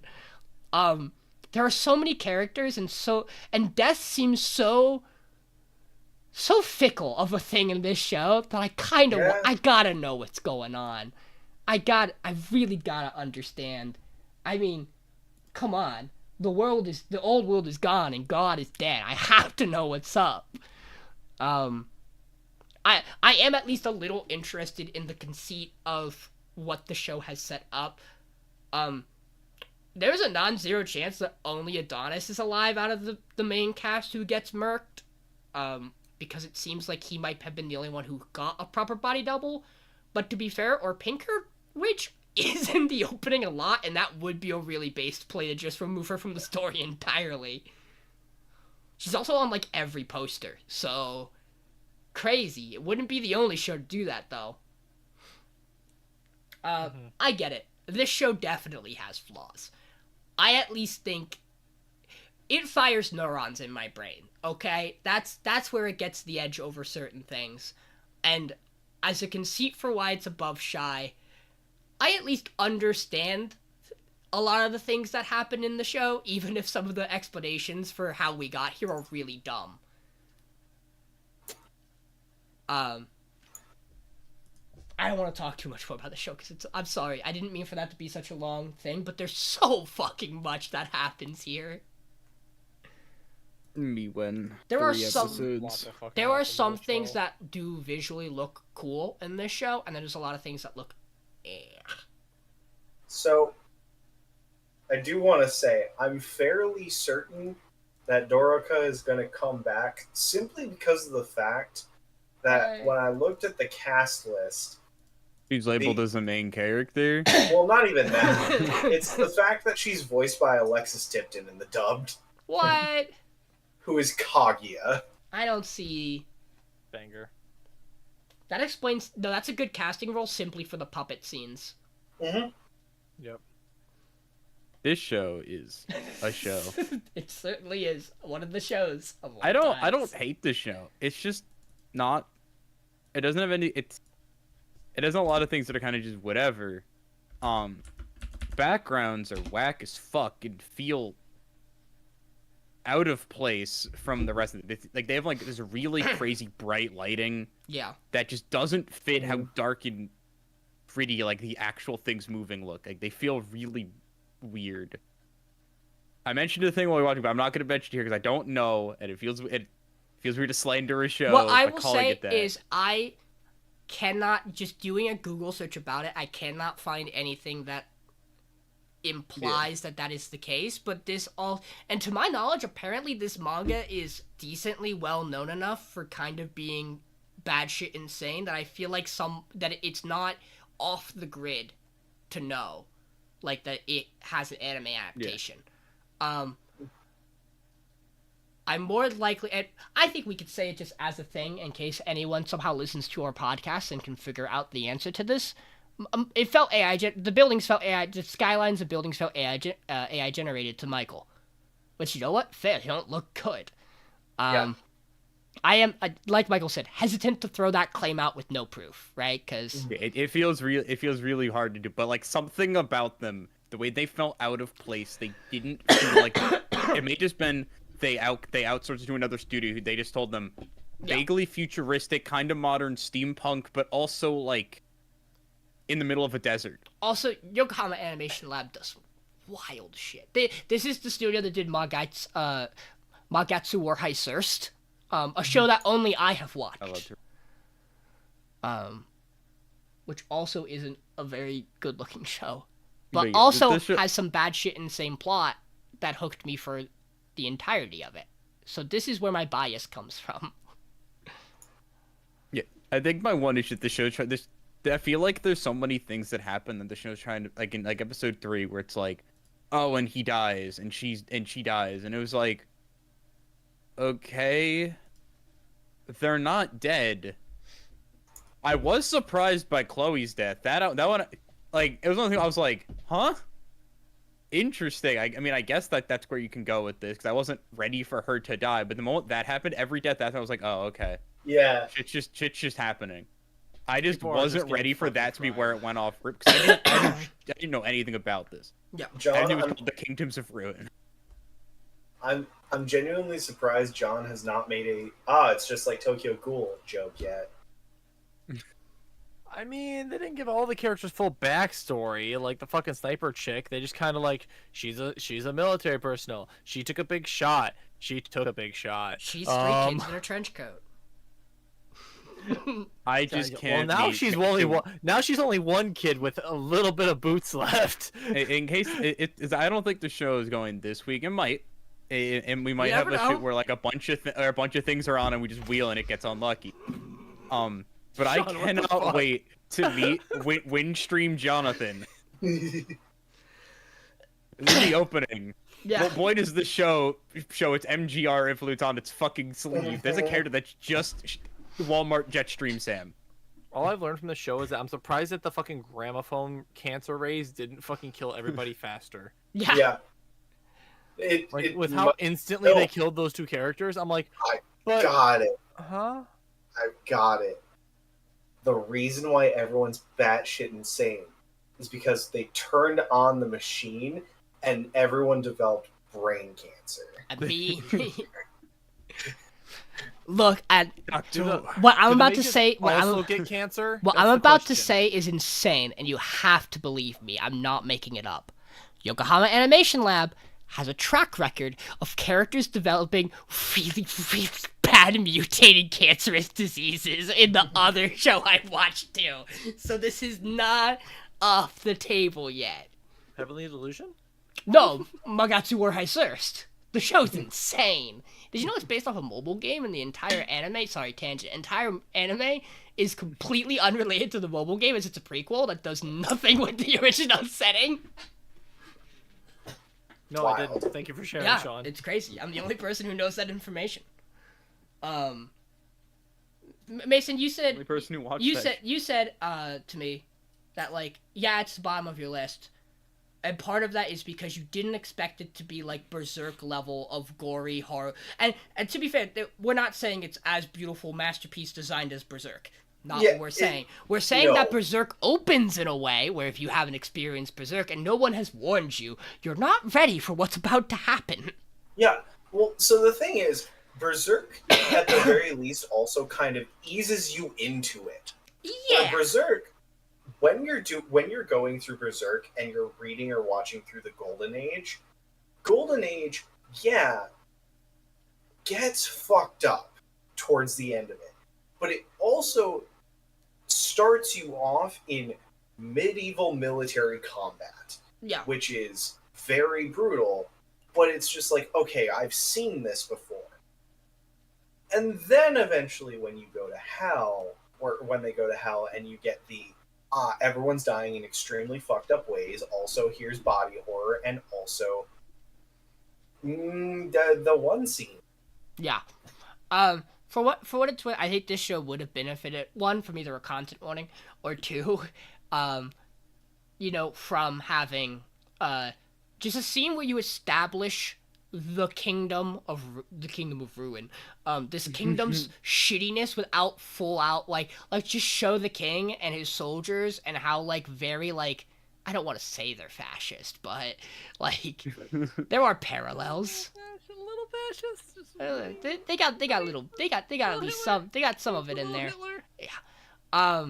But like you could show off like military might in a way that makes you go, oh, these are bad people, which the show gets across very clearly. Everybody in this world's kind of fucked. Like, like we're not on a good like, Adonis is bad shit insane, and has like a massive revenge boner.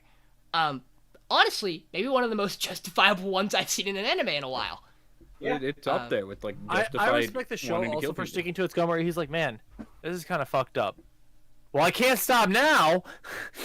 Yeah. And there's also an element where he very clearly expresses it at the end of episode 3 where he dies, where he goes, finally, kill me, send me to her. This is the okay outcome for me. The outcome's either you kill me or I kill all of you. Either I die or I get revenge on every human being. Because he was a child who witnessed his teacher being stripped down, recorded, laughed at, by people who are supposed to be like him, who he was told by her not to hate from the bottom of his gut. Understandably, it may be skewed the other way. Yeah. A little bit. Yeah. Hey, speaking of skewing the other way and being, a completely different tone shift. Kawagoe boys sing, Michael. Do they? Those Kawagoe They did in the boys do opening. sing sometimes. They did in the start. They've sung at least once per episode, I think. They have. I apologize. Episode 2 is questionable. I apologize I if don't the fucking remember. screenshot is not La Creatura. But No, it's not the creature. No. But I think this screenshot is really funny out of context. It's so funny. I mean, yeah, he's the most based creature in the show outside of the creature. Yes. Oh, there was one more thing I wanted to say. I'm sorry. This is jumping us back a minute.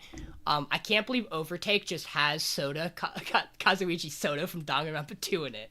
Yes. But a infinitely good more human No, but being. the one from the Japanese, not from the English Yeah. translation. I've been told that's my next to-do list with Amber is Good. to sit down and actually play DR2. You need to let us correct. know so we can be there.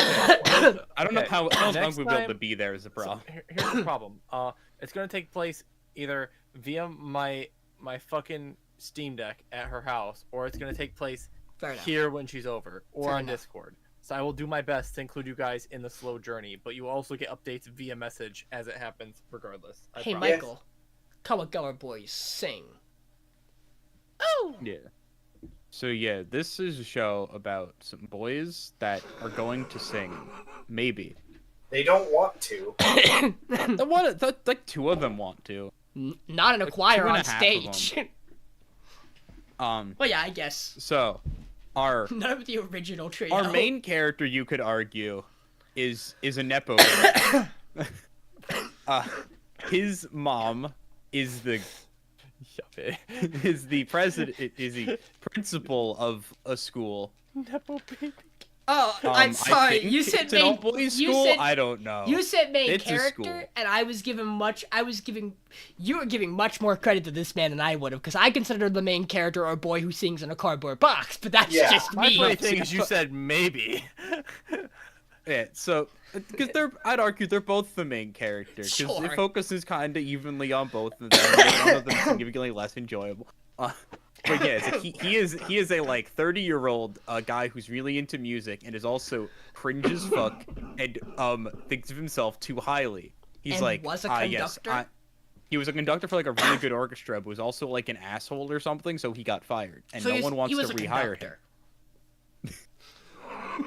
But yeah, so he was told by his mom or grandma, whoever runs the school, I will give you a job, and your job is to come here, make a choir, and win this competition that's happening in like 7 months or something.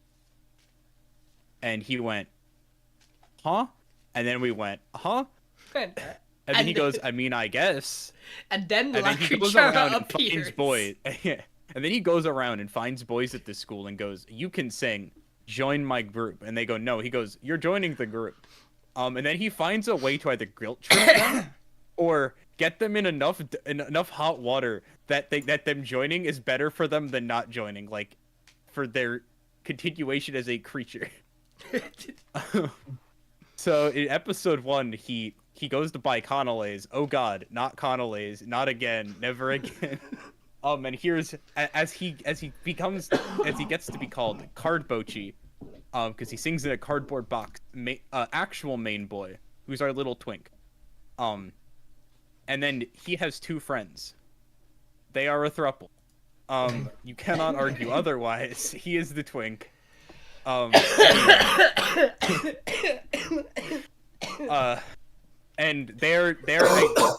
he gets them to join by going, you guys should sing, and they go, I guess I can sing, and then they do it one time, and then they go, that was kind of fun, I guess. And then now we have 3 members. We've done it.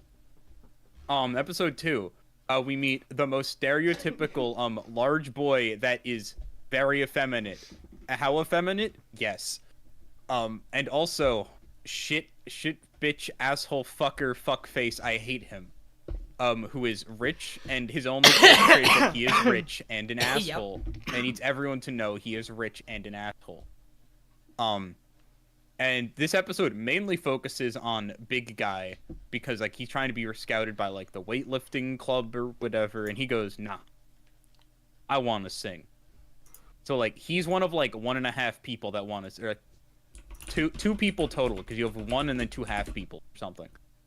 And then at the end of it, they also go, also Rich Boy like has a character arc or something. I couldn't fucking tell you what it was. I think he like decides to stop being a prick for a second, and then forgets. He goes home, decides to be his own person, and plays the guitar. Yeah, and then, like, forgets to stop being a prick, though. But, like, whatever. The episode 3, you're introducing the most base human being alive. His name's Adachi. In the opening, he's like, the Kiss face paint on. He is the boy here, and, yeah. If he doesn't have his face paint, he only has half of his, power. He's have his real strength. Because he has, like, really bad social anxiety issues or whatever. And he can only really be himself when he has the face paint on, is the idea. Like, that is a part of him. It's who he is.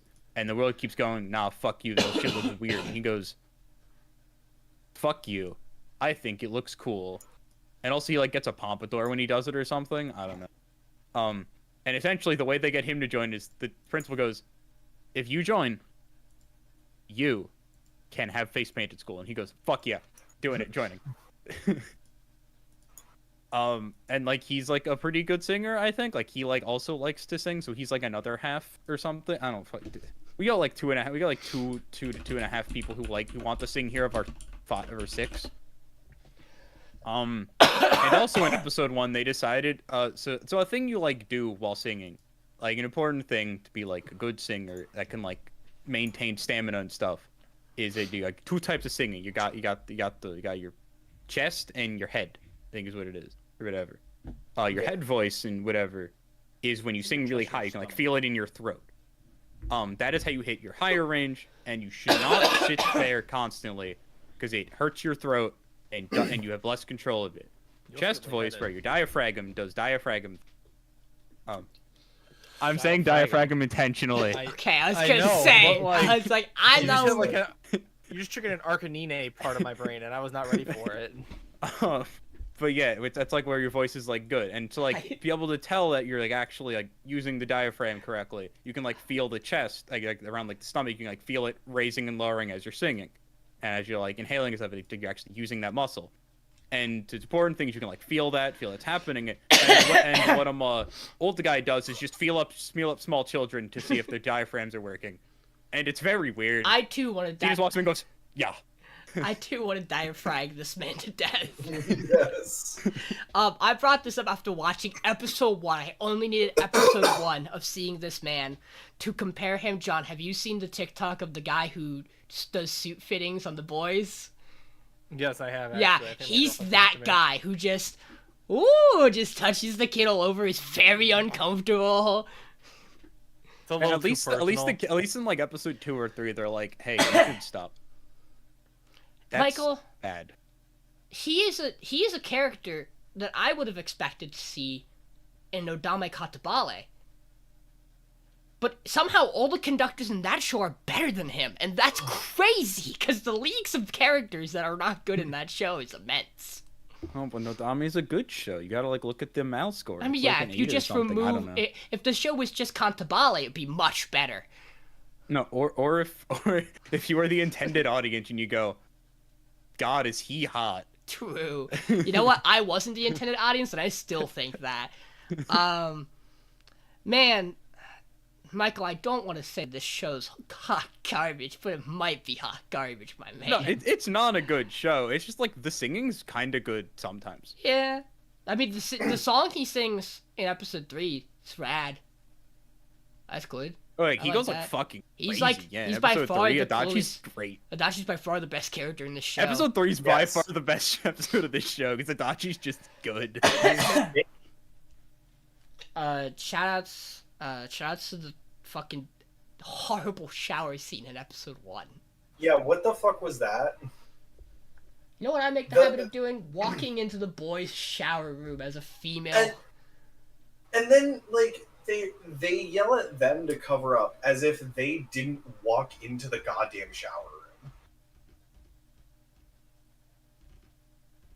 room. Mm-hmm.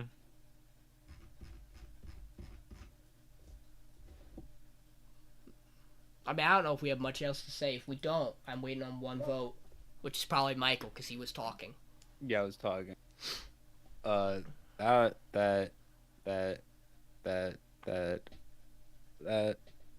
Michael's fucking slaying everything. We're toast, guys. It's a Yeah, new everything's season. dead. So if you're wondering how this process is going to work, each of us gets the option to save or Message has slay extreme a mod show. messages. Please ignore my error. Each of us gets a choice to save or slay a show. The show with the most slays Let's will make sure I go. didn't click If the we- wrong things. If we have a tie, we send it to the wheel. I'm gonna quick read off the names that we have submitted. The creature is demonic in nature. Sorry, the let me- creature is the- demonic in nature. I think I could do it with the state of my current voice. The creature is demonic in nature. Ooh. One word. Women. Based gay discussions with the homies. It's actually 3 nickels, which isn't a lot, but it's crazy it happens 3 times. Crazy.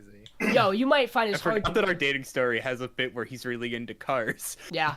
Also, by the way, I meant to mention it. Other show where characters just stare blankly and it's a little weird at times is Villainess. Villainess has moments where people will talk about Ray Taylor and she will be there like... Yeah. it's really funny and I don't know if it's intentional or not. Directly into your soul. So, shows that have full saves, meaning they are not going this week. You might be surprised to hear these. Frieren, Apothecary, Daughter Left the Nest, Overtake, Shy. I'm in love with the Villainess. I'm not that rude. I don't want the show gone. I was about to say. I'm in love with the Villainess, Shangri-La Frontier, Undead Unluck. They're all saved. You were experienced and I was not. So only 3 of our shows did. have slays. I wonder what they could be. Are they all at the end of the podcast, maybe? To my surprise, Kingdom of Ruin only has 2 slays. Not to my surprise, MF Ghost has 3. To nobody's surprise, Kawagoe Boys has 4 slays on it. I think, like, Michael and I talked about this, I think, like, when we watched the first episode, we were both just like... like, I think I just stopped for a second. I was like, Michael, I'm sorry. It's just... Sorry, but... So yeah, No. Kawagoe Boys thing is going on. It's just, it's one of those things where it's like... Everything else has potential, maybe, to give me another week of something that isn't going to be too bad. And the stuff that I think's on the chopping block, we'll really know whether or not next week. And the stuff that, like, could really, really turn around, I think we'll also know next week. Like, I think I'll know next week how I feel about Shy. Week 4 really changes a lot in shows Yeah. usually. Yeah. The good news is we don't have to watch, Michael, 12 shows, 3 episodes each. How much is that again? Not doing. Okay, well, thankfully this time we only have 11 shows and 1 episode each, which I can do that math. It's 10. We're watching 10 episodes next week. That's right. Hey, I'm not wait. watching Game Oh, of Ghost. Damn. No, I'm That's kidding. about 720 minutes of anime that we had to watch. No, but we will be watching the 11 episodes or 11 remaining shows, 1 episode each. We'll be back to talk about those. And that's that. Now Mason is free to go to bed because he works tomorrow, as God. do I, and I need to eat and get sleep and clean a litter box, so lots going on. I woke up 6 hours ago. Fun. I can't wait for next week where we actually get to talk maybe a little bit about what we've been doing because we don't have to talk about 3 episodes, 12 shows. And I can explain this chair of plushies that I've acquired recently. And Mason can talk about the entirely based things he's been going through lately. And all the credits I haven't shown yet. But peace, everybody.